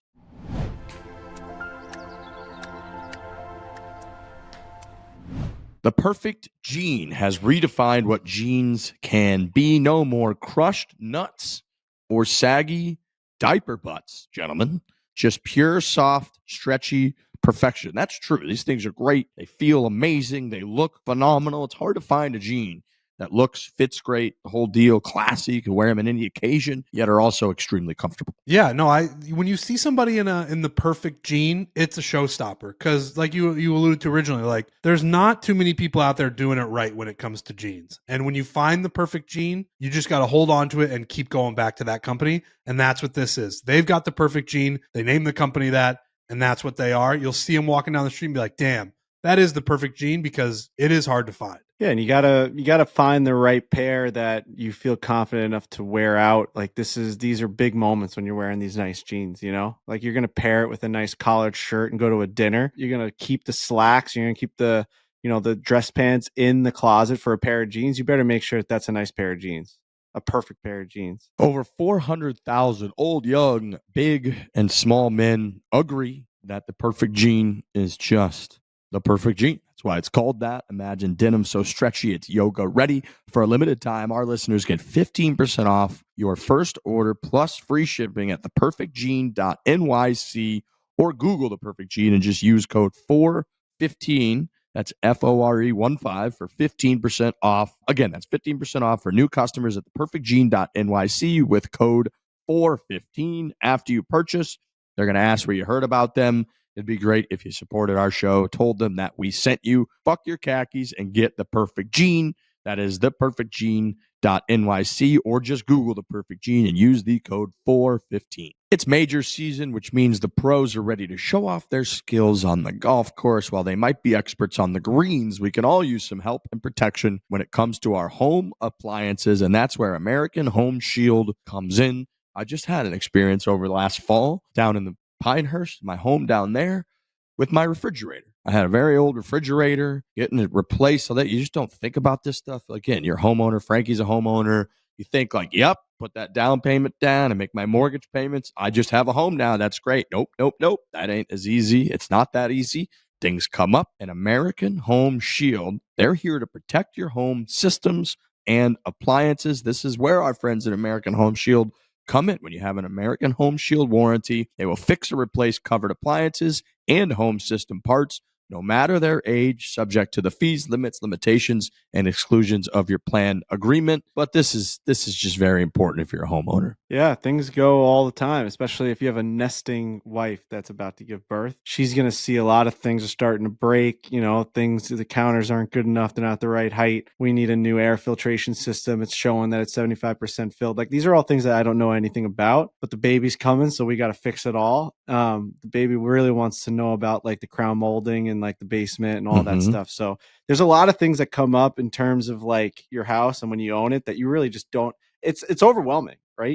Let's say you have 5 rooms. You don't know what's going on in all those rooms. There's some rooms I don't even walk into sometimes, and there might be a leak in there. There might be an appliance that's going, maybe like the little bar refrigerator. When's the last time I checked that? I have no idea. So yeah, these are all things that you need someone to be like taking care of and like actually understanding what they're doing, and having that sense of like security with these appliances is a huge deal. Listeners can get 20% off any plan today. All you got to do, folks, is visit ahs.com/play to sign up. 20% off ahs.com/play. Don't wait until something is busted. Get ahead of home repairs with American Home Shield.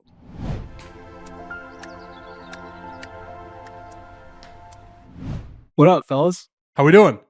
Hey, JJ. What's up, JJ Spaun? What's up, Frankie? We're very excited to see how this goes. Why are you turning red? We have I'm not turning red. This is the saturation of my camera. I actually feel quite comfortable. I feel, listen, the pigmentation of my skin gets very red when I'm in conflicts, and this feels like a conflict. This is like a fight or flight moment right now. I'm ready to run for the door. We have quite the riff. I love it. Let's get right into it.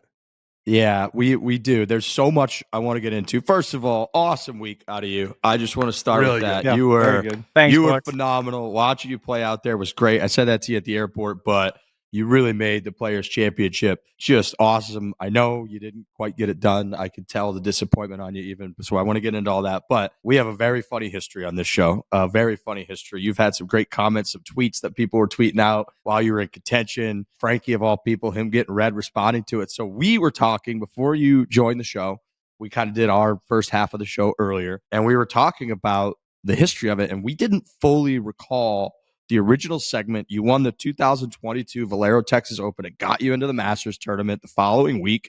And then we talked about something, and we kind of knew the nature of it. We weren't sure. Our producers went back and found that original clip, and Frankie and Trent have no idea what we actually said. I vetted it just to make sure we weren't going to like ambush you with something ridiculous. I was like, I'm not going to be a dickhead to JJ. Like, he's great. So we're going to play this original clip, and then we're just going to respond to it because this is what has led to some funny riffs on the show. So hit play on that bitch. It gets overshadowed by Tiger Woods. Everything does. But yeah, that stuff's phenomenal. Yeah, imagine being was JJ Spaun.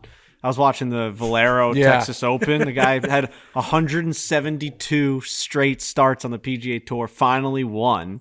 He gets a admittance now into the Masters tournament, and like, that guy might as well be a doorman this week. I mean, that in any other sport, if you go on a drought of 172 starts and finally get a win, it's an amazing story. You played lights out, like guys ahead of you collapsed. You finally got into the Masters, the biggest stage of your sport.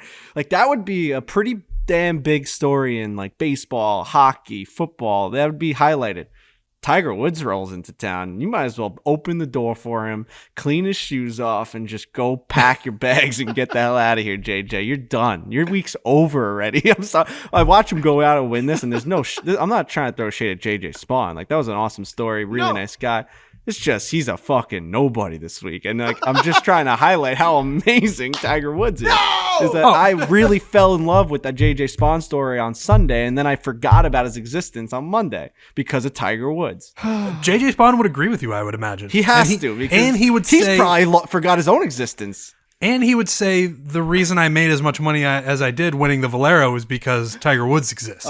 That paycheck is a lot smaller if Tiger Woods never existed. So certainly no one in the golf world doesn't understand what's going on this week with Tiger Woods. So I believe that was it. So, Frankie, do you want to... All right. JJ? I didn't see the entire clip, but it was worse than I thought, honestly.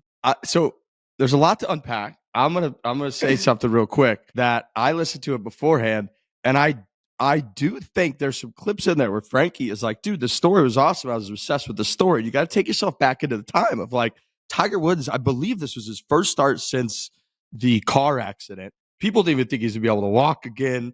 Any clip of him being seen down at like Medalist or Bears Club, remember people were like tweeting out videos of him from the trees being like, Tiger Woods is walking. Holy fuck. And then your story was awesome that week of like, dude, this guy's had so many starts. He's a grinder. He's like kind of felt like he's had a chip on his shoulder his whole career. Now he's into the Masters tournament. That is such an awesome feel-good story. And I think that like that clip to defend Frankie was coming at it from like, we almost were like defending your story, being like, we feel so shitty for JJ because he's got the best story of the week going in. I didn't really but say it that nobody's way, talking but yeah. about it because Tiger Woods is the story of the week.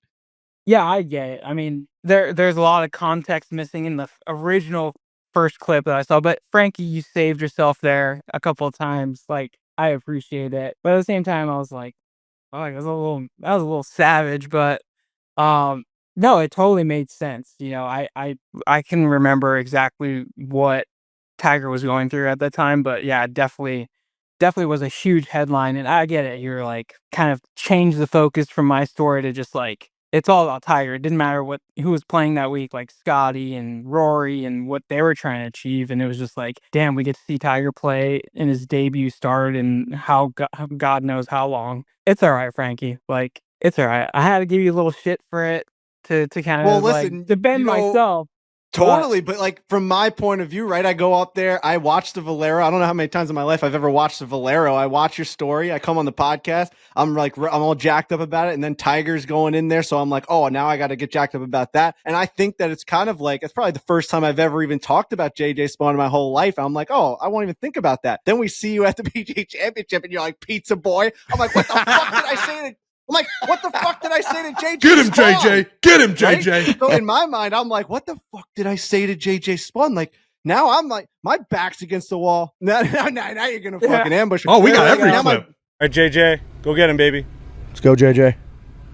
Come on, man. The miscommunication. No, he doesn't like you. He's not kidding. Bro, it was a miscommunication. Miscommunication. So yeah, so you know, in my mind, I'm thinking like this fucking I must have said something real bad. So it's nice to get the context, but you back me against the wall. Now I'm starting to throw some jokes at you. Like now I start getting defensive, and now we've got like a whole like this is a real rivalry. Like, you know, I was like rooting against you yesterday. Like, you know what I mean? I'm like fucking fuck JJ Spaun. Fuck this guy. You know, it's nice that we got this all cleared up now. I got to be honest.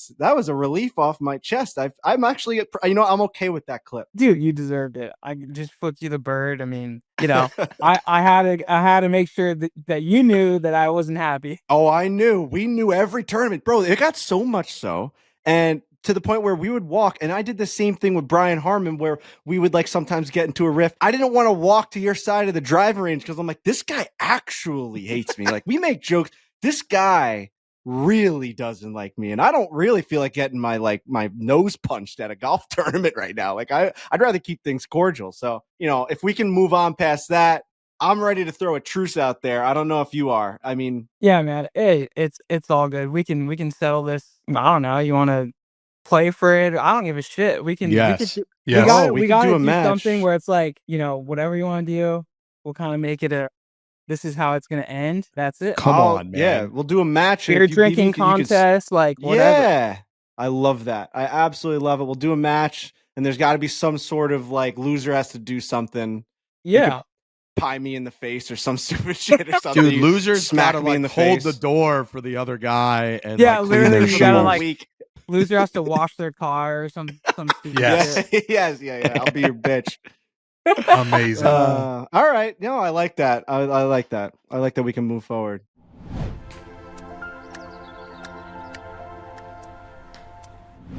Row Sparks are a 2-in-1 prescription treatment for stronger, harder erections, gentlemen. I feel like that's kind of what people want, right? Hell yeah. Yeah. Oh yeah. Yeah. Why wouldn't you want that? Everybody wants that. Everybody. Dude, they hit the bloodstream faster because they dissolve Hell, under the tongue. Yes. And getting hard faster means having more sex. After they Damn. dissolve, They work in 15 minutes on average. That's pretty quick. That's pretty hard, folks. You know, it's kind of what you're looking for. Always trying to get rock hard, man. That's really the name of the game. And if this is going to help me under the tongue, I'm all about it. Under the tongue, under the gun, ready to go. Look at this part. Rose Sparks can give you thicker, longer erections than you usually have because they get fuller. And, you know, I think who's not looking for that? Right, maybe you're not living up to your full potential. We got no clue. You gotta get thicker, your priorities straight if you're not interested in that. Right. That's nice. I thought you were going to say hair there, and you said erection. So I'm still on board though.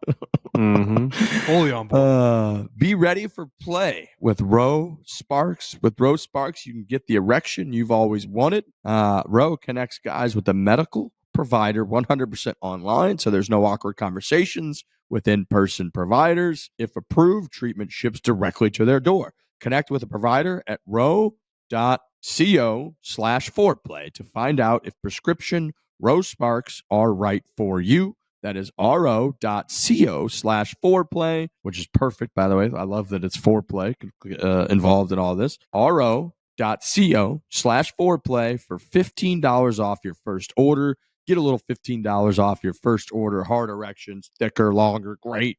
That is ro.co/foreplay.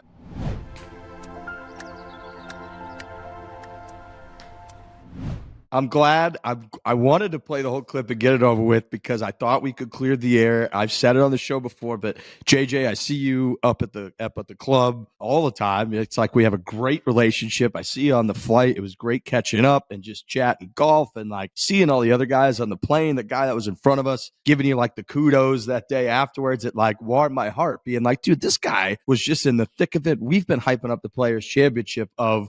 I honestly don't know if there's a better event all year long. Like, I know it's not a major. I know the Masters is awesome, but when it delivers like it delivered and you were such a big part of it, that event is as good as it gets. And so again, seeing you all over the place, I'm glad we got to clear the air. And I want to talk a ton of golf. I know you're just coming off it. Part of you probably is like, I don't want to talk about it. Part of you probably it's the only thing you're thinking about, but just kind of you did make $2.75 million. A lot of perks come with that high of a finish at the Players Championship. You elevated your brand dramatically. You're up there with the biggest star in the game, going toe to toe. It's only been a day or two since. Like, what's your kind of mindset now that you've had a little bit of time to debrief on it? Yeah, totally. It was a crazy week. I've been playing really good golf, pretty much since I want to say like last June, last July. And like I said this before, like I don't know what my ceiling is. I don't know what what I can achieve. And that's kind of how I've gone about my entire career, where it's just, I just go with the flow. Like starting out as a junior golfer, I didn't play AJGA. I didn't, play star-studded fields as an amateur. I played in a couple of U.S. juniors and U.S. junior AMs and U.S. AMs. But yeah, it's been such a great experience. I totally feel like this is going to elevate my game. And I think the biggest hurdle for me, like looking back over the last couple of days, has been like just to believe that I can, be up there and be in the moment and not really shy away. It's easy to kind of get complacent and feel comfortable being in the background and just trying to play for like a good finish at a big event like the Players. I think after Friday, when I was maybe tied for the lead, I believe, going into Saturday, and then getting paired with Rory on Saturday, I was just like, don't be scared. Like, you got nothing to lose. Like, no one expects you to win this shit. And that was kind of the mantra I went with the rest of the weekend. And it's easy to get in the mindset of being afraid to lose. You know what I mean? Like, you don't want to feel embarrassed. You don't want to feel discouraged. You don't want to hear the criticism and whatnot. So I think in the past where I've had chances to win, I've been afraid of that outcome, like afraid of being criticized, afraid of losing confidence, instead of looking at it a different way. So I think, over the last couple of days, that was kind of the thing that I was able to hang my hat on, was just you hung in there Sunday. You kind of had a rough front nine, hunted Rory down, but like luckily he didn't, run off with it. But like I was two back with 6-7 holes to play and made a good birdie on 14, birdied 16, clutched up on 18, like had a putt to win it. Left it an inch and a half short, but yeah, at the same time, I didn't want to do anything stupid and have like a 5-6 footer to force a playoff. But, it's just one of those things where I hit my line. Unfortunately, it wasn't the right speed, but I'm just happy with giving myself a chance to win a championship of this magnitude because I've never been in that position before in my entire career.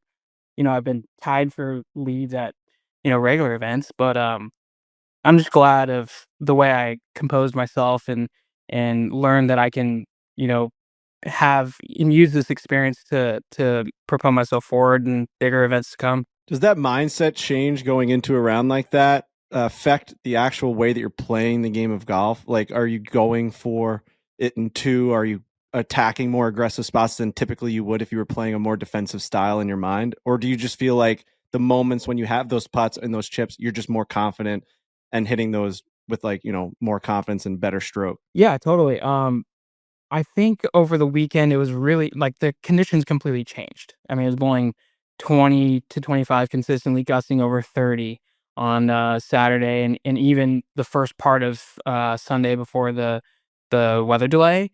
But I honestly just stuck to my game plan. I knew like coming down the stretch, if I needed to do something way more aggressive or way more conservative, like I would adjust depending on the circumstance. But yeah, I just leaned on my confidence from, I held the lead going into Sunday at the Sony to start the year. Ended up finishing one shot of a playoff. Finished second 2 weeks before that at Cognizant. So those finishes really kind of helped me feel comfortable going into Sunday and going into Saturday and going into Monday, the playoff. And that's kind of all you want within this game is just the experience that you can kind of lean on and because it's such a mental game, like we all have the shots. It's just Yep. about pulling it off when it matters and being able to like keep calm, cool, collective mentally. So, yeah, like, I just tried to use that confidence and give myself a chance. How much are you looking at the scoreboard throughout that final round on Sunday? Do you know where you are all the time? Are you a guy who will not look at a leaderboard so you don't want to know? Or are you looking at it being like, all right, I think at one point Rory was 3 up with, like you said, 6 or 7 holes to go. Like, are you keeping pretty good tabs on that? And if you are, is that changing sort of what you're doing out there? I did this time. I never looked when I was in contention before just because I didn't want to have to make that decision or feel that extra pressure of having to execute a shot or having to change my game plan. And I think that really helped me feel more comfortable this time around because like I said, like I didn't want to shy away from the moment. I wanted to Right. know if I needed to birdie 17 or birdie 18 or eagle 16. Like I looked from the time, I mean, fucking Rory, like, went birdie eagle, and I'm like, holy shit, he's tied with me now. I haven't even played one. I played one in a hole and a half, Right. So I was like, damn, all right, here we go. And Damn. You're like, this is I haven't even hit a putt yet. We're tied. I yeah, was just winning by exactly. I'm 3 like, when I teed up. exactly. So I think that helped me looking at the leaderboard because we've all kind of talked. Every player's talked about pressure, and we try to understand that pressure is a privilege, and you got to be able to just accept it and use that pressure to your advantage. Use the adrenaline. Use the focus. Like I couldn't believe looking back, like how focused I felt, like on the back nine especially. And I was able to just really like zone out, get in the zone. I guess that's Mhm. that's the saying that we've all heard in sports, and it's a real thing. So uh, yeah, looking at the leaderboard for the first time, I didn't even do it at Cognizant when I was kind of hunting down the lead there on Sunday and just kind of wanted to plug away because I was a few groups ahead of the leaders. But being in the leader spot, I was just like, screw it. I want to know exactly where I'm at. I want to know exactly what I got to do. And that adds more pressure. Some people want it, some people don't. But I've learned that that helps me. I want to talk about Saturday, the first tee, because you mentioned earlier, but you're playing with Rory, and Saturday is really like when the tournament starts to truly take shape, right? Like Thursday, Friday, there's different waves. Everybody's kind of making their way up the leaderboard. When you're the second to last group out on Saturday at the Players Championship, just to paint the scene for folks, like there's that putting green that you guys usually finish on, and then you walk through like what is basically a tunnel with all the people up the left, thousands and thousands of people in front of that clubhouse. and it almost starts wide and gets like narrow down towards that first tee. And I'm doing that walk all week. What were the feelings sort of as you walked in there, being like, was it sort of a, okay, this is a different bear type feeling? Yeah, totally. The only thing that I can compare it to in magnitude of like nerves and pressure was when after I held the door open for Tiger at Augusta, I I was Just shaking, like, God, I hope this door doesn't slam on Tiger Woods right now. Hoping it I doesn't hope I creak. don't break another leg or something later. So good. So good. But no, like I remember being first off at the Masters, and right after Jack, Gary, Tom, and Mm. do the honorary, first tee shot. That was pretty nerve-wracking, and we were a twosome I was playing with Jose Maria Olazabal, and it's just like everyone's there. It's the initiation, the start of the tournament, and everyone's there to see them, and then it's like, all right, you're up, and it's fucking raining, and I just won my first tournament 3 days prior, and I don't even know where the hell I'm at, and that was kind of the same nerves, but yeah, on Saturday, I was like, "Okay," like, and now I'm playing with Rory, I'm not playing with, a past Masters champion, which was still cool, and we're in the thick of it, it wasn't the first round. So, it was definitely nerve-wracking. I wouldn't say I was, like, nervous, I was more anxious and excited, but then, like, once we got onto the tee box, and I think I had the tee first, and I, like, pegged it, and I was like, "Let's fucking go." Like, and then I just felt calm right there. Like, just kinda tunnel vision, you're not really looking around, you're not really paying attention to the little things and all the murmurs and all the Rory chants. I mean, because everyone's pulling for Rory. I just piped a 3-wood, like, I think 330 down the middle on the first hole, and that was kind of like, "All right, like, you can do this." Like, first tee shot nerves are always kind of one of the hardest obstacles to come by in a golf tournament, so, but yeah, it was definitely, like, a crazy scene, and one that, I'll vividly remember for a long time. Any communication between you and Rory during that round? Yeah, totally.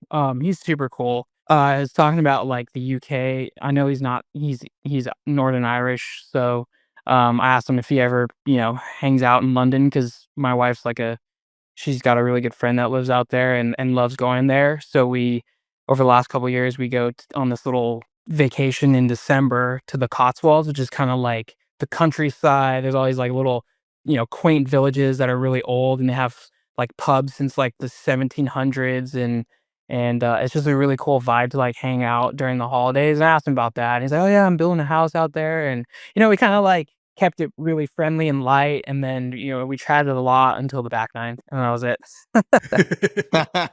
That's great. I like that. I want to talk about the 16th hole on Sunday. You're one back going into the 16th. Rory failed to birdie 16 from almost the same spot that you were in. From a viewer's standpoint, it's a very funny experience watching you guys because by that point, everybody has played that hole. The announcer that is assigned to that hole has told everyone viewing, hey, nobody can get this chip to the hole. They're like, it's way slower than it looks. Rory does it, chips it like 12, 15 feet short, doesn't make the putt. So then we're like watching everyone come through being like, we know something this guy doesn't know. And it's like it's this very interesting viewing experience.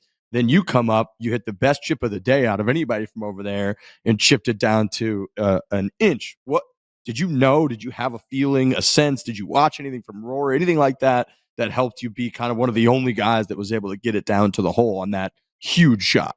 Yeah, no, I didn't know what, like, historically people were doing on that pin location, but, I did know after the weather delay, the greens were so slow, and they were so soft, like, way softer and slower than when we started, obviously, because it just had rained, whatever, an inch and a half. But my caddy, he's won that tournament before, about, I don't know, 7, 8 years ago with Siwoo Kim, and, he's like, "This pin isn't the fast pin, like, there's the one, I think we played it Thursday, it's a little closer to the front right part of the green that is kind of more of a severe downslope, and, he's like, "It's not as fast as you think." And so I clipped it just how I wanted to. I might have carried it 2 yards further than I wanted to, but obviously, that's what it took to kinda get it to the hole, It had a little spin on it, so I knew, and with the softness, I knew it would check up. But I honestly thought it'd be at least 5 feet past, which was still acceptable. I mean, but in no way where I was thinking, oh, this is for sure going to be slower based off of what everyone was doing. Hmm. Yeah. It just happened to be a little bit of like past knowledge with my caddy telling me like, dude, this isn't the fast pin, because I know that other pin chipping more towards that downslope is way quicker. But I think it's just one of those things where I flew it near my spot, regardless if it had spin or not. It was going to get relatively close to the pin where I'd have a look at birdie. Yeah, that was a great shot under the biggest pressure. Thanks. And then I got to ask you about the playoff. The clip's kind of going viral of you on 17 peeking over into Rory's bag after he hit. He's kind of got, he's got the honor. He's got the 1-stroke lead. He hits one into a pretty good spot on 17. I know you talked about it in the press conference and everything, but for our fans, for this show, for my well-being, talk me through sort of that mindset on what pretty much everybody would agree is already maybe the most nerve-wracking shot in golf. Like if you're just a recreational golfer and you get to play any hole in the world, I think everybody would probably be like, yeah, if I got to play the island green, I would be about as nervous on that shot as I could possibly be. Now you're there in this playoff with Rory. The wind is whipping, totally different than the rest of the week, right in your guys' face. What was sort of your mindset? Did Rory's club choice affect yours? Talk me through that shot. No, I mean, we warmed up in the same direction wind, and it was probably 50 degrees, 52 degrees, and it had been 75, 80 every single day. So for the people that don't understand like golf physics or whatnot, like when it's colder, the ball goes shorter, spins a little less. But we were warming up. We knew it's the same pin location, same tee as regulation. So we knew how far it was. And I was literally hitting 8 irons, 128 yards, like into the wind, carrying perfect. And the pin was 130. We get to the hole. We know what to expect. I already knew what I'm going to hit. Like I knew I was hitting 8. I didn't care what Rory was hitting, but I looked just to like gauge like what if he was hitting an 8 or some shit, like I Right. knew he was going to pull a 9. I was never thinking 9. I was never thinking 7. It was 8. It was just the kind of shot that I hit with it was going to determine whether it was going to be the right distance. I honestly hit it a little higher than I wanted to. I mean, Rory's 2 clubs longer than me. I mean, he's the longest guy, one of the longest guys on tour. Everybody knows that. And everyone's like, oh, you fucking hit a 9 iron and this guy hit an 8 iron. What an idiot. It's like, you don't know shit. I mean, he just hit a pitching wedge on 16 with the wind going, helping 190 yards. Right. Yeah. So that just shows you Right. how much of a difference it was with a wind direction straight into us. Like, he hit a great shot, and he hit it to the fat of the green, which has more distance of green behind the pin, as opposed to the shot I hit. It was going more at it, and the green cuts in more, and the wind it didn't hold it up as much as I thought that it should. But I hit my window. I hit the number I wanted to, and it was, I guess, the wrong club maybe, but I wouldn't say it was the wrong club. It was just the wrong shot in terms of needing to get it to float more. But honestly, in when it was in the air, I thought it was gonna be good. And if anything, I thought it was Yeah. gonna be short because it just looked like it was hanging in there. And you guys play lots of golf. Playing into the wind, like when that ball stood up, like that bitch ain't going anywhere. It starts coming backward. Right. Yeah. Yeah. And I was like thinking in my head, like, get up a little bit. When it just disappeared, like we didn't hear anything really. We heard a couple like moans like up by the green, but it wasn't like an astounding like, whoa, like where it's in the water. And it was almost like maybe people didn't see where it landed, or where like when you're from the tee box, that bunker and everything kind of protects kind of like that part of the green where it's just left of the pin, and you can't tell like if it landed there and is like stuck there or stuck on top of the hill or Right. even plugged in the bunker. Like we had no idea. That's why I had to ask. I said, "Where is that?" And even it took the camera guys a while for them to be like, it's wet." So yeah, I mean, They're I'm like, just I don't want to be that guy, man, but it's you're in the water, bro. yeah, just yeah, like, exactly. shit. They're like, it's yeah, you're fucked. But yeah, I'm happy. Like I said in the presser, like I'm happy with the swing I put on it. I didn't hit a bad shot in my terms. Like I executed how I wanted to. I mean, I could have easily wiped one way right or like chumped it or, hit a big pull way long, but that's not what happened. I was one down, I had to hit a good shot. He was already on the green. I had to go for the shot and to have a chance at winning. And, I did it, but it didn't end up working out, how I expected it to. Yeah, that's something that's being kind of overlooked is that you had to be pretty damn aggressive in that spot. Rory McIlroy in the middle of the green with a one-stroke lead, then going into 18, he's one of the best drivers of the ball anyway. Like it's not the easiest shot into that green. So you're not going to attribute any like adrenaline like push. That's something that you didn't foresee coming into that shot. Like you think like you make 100 of those swings, you're happy with 100 of them. You just think that the wind at that moment just was like a weird thing. It could have been a little bit, kind of the fact that, we had to come back the next day and I played one hole. Like usually when you play a full round of golf or even a playoff, you kind of know Totally. what you've been doing all day. Yeah. And you kind of know like, okay, like that 7-iron I mashed 190 yards, like because of maybe the juices and all that stuff. So maybe that could have been a little bit. I mean, I hit one driver and one shot out of the rough on So 16, hard. like a Yeah. bunker It's a shot. good So point. I didn't have like a gauge of like, okay, like I know my 8-iron, I just had a similar number on number 1 or number 2 on the front Right. nine where I tried to hit 8-iron and it only flew 130 or it flew way further than we thought. It was like going in blind, honestly. We can only rely on what I was doing to warm up on the range, which Mhm. is completely different. There's no adrenaline on the range. I mean, you're trying to get a feel for the number and the swing I put on it to hit the distance. But yeah, I mean, that definitely could have happened. But I'm still happy with like what I committed to, the club, the shot shape I was trying to hit, and it just I mean, God, it could have been win, it could have been not, I don't know, but just didn't work out. That's a good point. Like it was your third really like competitive swing of the day, whereas usually that's like your 40th or whatever, whatever the hell it is. It's like that's Yeah, very exactly. interesting. And that's kind of the Yeah. beauty of going into, that side of the course. You kinda have all day to get a feel for how far your clubs are flying and what you're kinda capable of doing given the conditions of that round.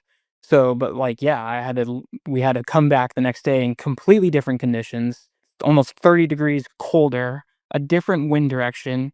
I mean, yeah, Rory hit a great shot. I mean, he's one of the best in the history to do it and has tons of experience, and maybe that's where the lack of experience for me kind of ended up being the unfortunate side of it. Well, I mean, you're going up against a guy. Did you see the Whoop data? He was at like 52 beats per minute Yeah, when I'm he was like, on the 17th green. It's insane. Freak. So I mean, He's a get that freak. low when I'm sleeping. Like I don't I know. Yeah, I think the highest he went up to was like unconscious, I might hit 120. 52. No, I mean that's that. Yeah, these are moments that, and I talked about on the podcast right before. It's like you can't. It's the greatest thing about sports, and it's not to say like this is what separates the greats from the not greats, but like it's what separates the guys that can compete at these moments. You were able to compete at this moment. You got down, you got to a playoff. Like you'll never know how you feel until you're in it, and that's the hardest thing about sports. We'll never be able to discuss on a podcast what you'll feel until you're actually standing over that ball. This is like human nature. This is the way the world works. Like it's a fucking crazy thing that just enters your brain where it's like, it's now or never. This is what's going to make it or break it. If you're happy with that swing, I totally get what you're saying. It was a good strike. You flushed it, went over the stick. It wasn't something you can like really hang your head on. Like that's like, you've proved to yourself that you can make the moves in those moments. It's just, you got a Yeah. bad break. It's Yeah, got to feel good though, right? I know like you didn't win, but knowing Yeah. that you can like not puke on yourself in those moments got to feel pretty good. You had a putt to win. yeah, yeah, exactly. I mean, I had a nice chat with Rosie, after the playoff in the locker room, and he's like, "Dude, like you don't understand what you did on Sunday just to even give yourself this chance. Like you do not walk away with your head down. Like you hunted him down. You hit a great shot on 14, the hardest fucking hole of the day to Mhm. Great tap. shot. You birdied 16. You had a putt to win it on 18. Like it's not like you're scrambling to make a par to force a playoff. Like you fucking had a chance to win, and it was just one of those outcomes where it's just wasn't meant to be. But I think looking back at all the close calls I've already had this year, it's kind of been a stepping stone and how it's worked out for me. Like at Sony, I was tied for the lead going into 17 because Nick Taylor chipped in, got a drop from the stands, and we can go back to this whole drop thing about me too. I'm sure you want to talk about that. Well, he got a we drop. talked about it. We were on your side. We were like, Oh, yeah, yeah. dude, you're crazy if you don't. I mean, it's the right side. It's like, yeah, of course that's what you're supposed to do. The fucking ref was right there. Like, he basically told me to drop it in the sprinkler because he was like, "This is your relief zone." I was like, "Can I drop it in the sprinkler and like get relief from that?" He's like, "That is in the relief zone. So if you drop in there, then you would get relief again." Like, he was basically like, you can't give advice, but he was just, It's like, yeah. he's like, brother. The Yeah. interesting, See what I'm the saying? thing that I don't understand about it is like if it ends up in a zone that can't be played, like shouldn't you have to keep redropping that doesn't end up in that zone, right? Like, you know what I'm saying? Like that's the thing. I think that's a little hairy where it's like you're Yeah. dropping, like he's letting you now put that ball in play, and then that's now in the relief zone. You can only take relief from like one thing, whatever, like whether it's a cart path or something. Like Okay. you technically, if you're on I see. You can't go 2 in one drop. Yeah, I see yeah, what you're you saying. have to take Right. relief from one thing at a time. Okay. So And then deal with the next conveniently, thing. right? Yeah. So Okay. it ended up being pressure, and everyone's like, "You're cheating." I'm like, "I'm not," but The game's yeah, hard enough, man. Like we talked about the rule. If you get lucky enough to get that bounce, like look, you got a bad bounce in terms of the wind. It didn't do what you thought. Now all of Yeah. a sudden you get a good bounce because you ended up on a sprinkler head. This game is so fucking hard. If you end up on a sprinkler head, that's just like a good bounce. Like that's Yeah. what the You're rules right. are there for. You're allowed to Exactly. move that golf ball. How many Yeah. times throughout your 72 holes of golf are you like experiencing bad bounces or bad lies, or you're in the thick rough and you're in someone's freaking footprint or divot or something? Like there's things happen all the time that people don't realize that you can't move the golf ball. And this happened to be the one that you're like, absolutely, I'm going to move this golf ball. This is the rule. Yeah. Yeah. I mean, exactly. You can definitely relate it to just a bounce. You know, you can Yes. get bad, shitty bounces. You can get great bounces. You can get lucky bounces. I mean, Jordan, what was that, 3 years ago? Hits it right in the water on number 9 on Friday.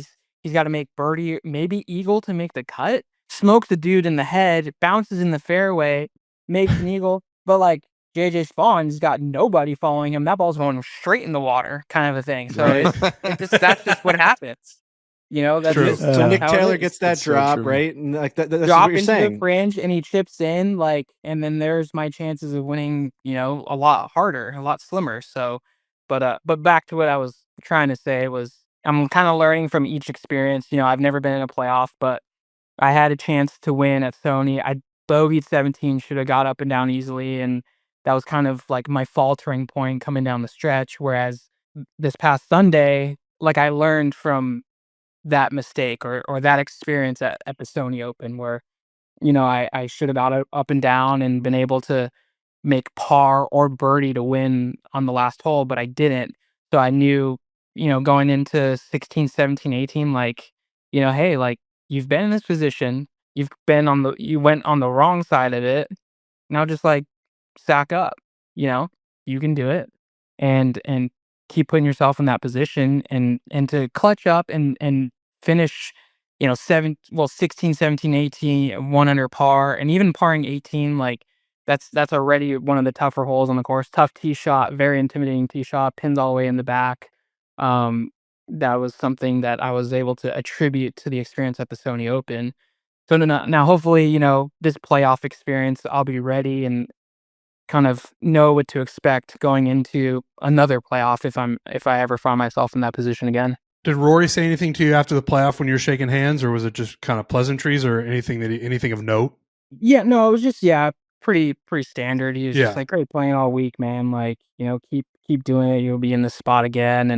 And I said, "Thanks, man. I'll get your ass next time." And, you know, congrats. Did you see Trent's divot on 16 when you walked by it? Did you see this happen in the Creator Classic right before you guys played? That Trent Oh. swung and missed in the grass in the rough, in that like grassy little bunker area right by the water. He took the world's biggest divot Oh, of yeah, all time. the horse coffin. Yeah.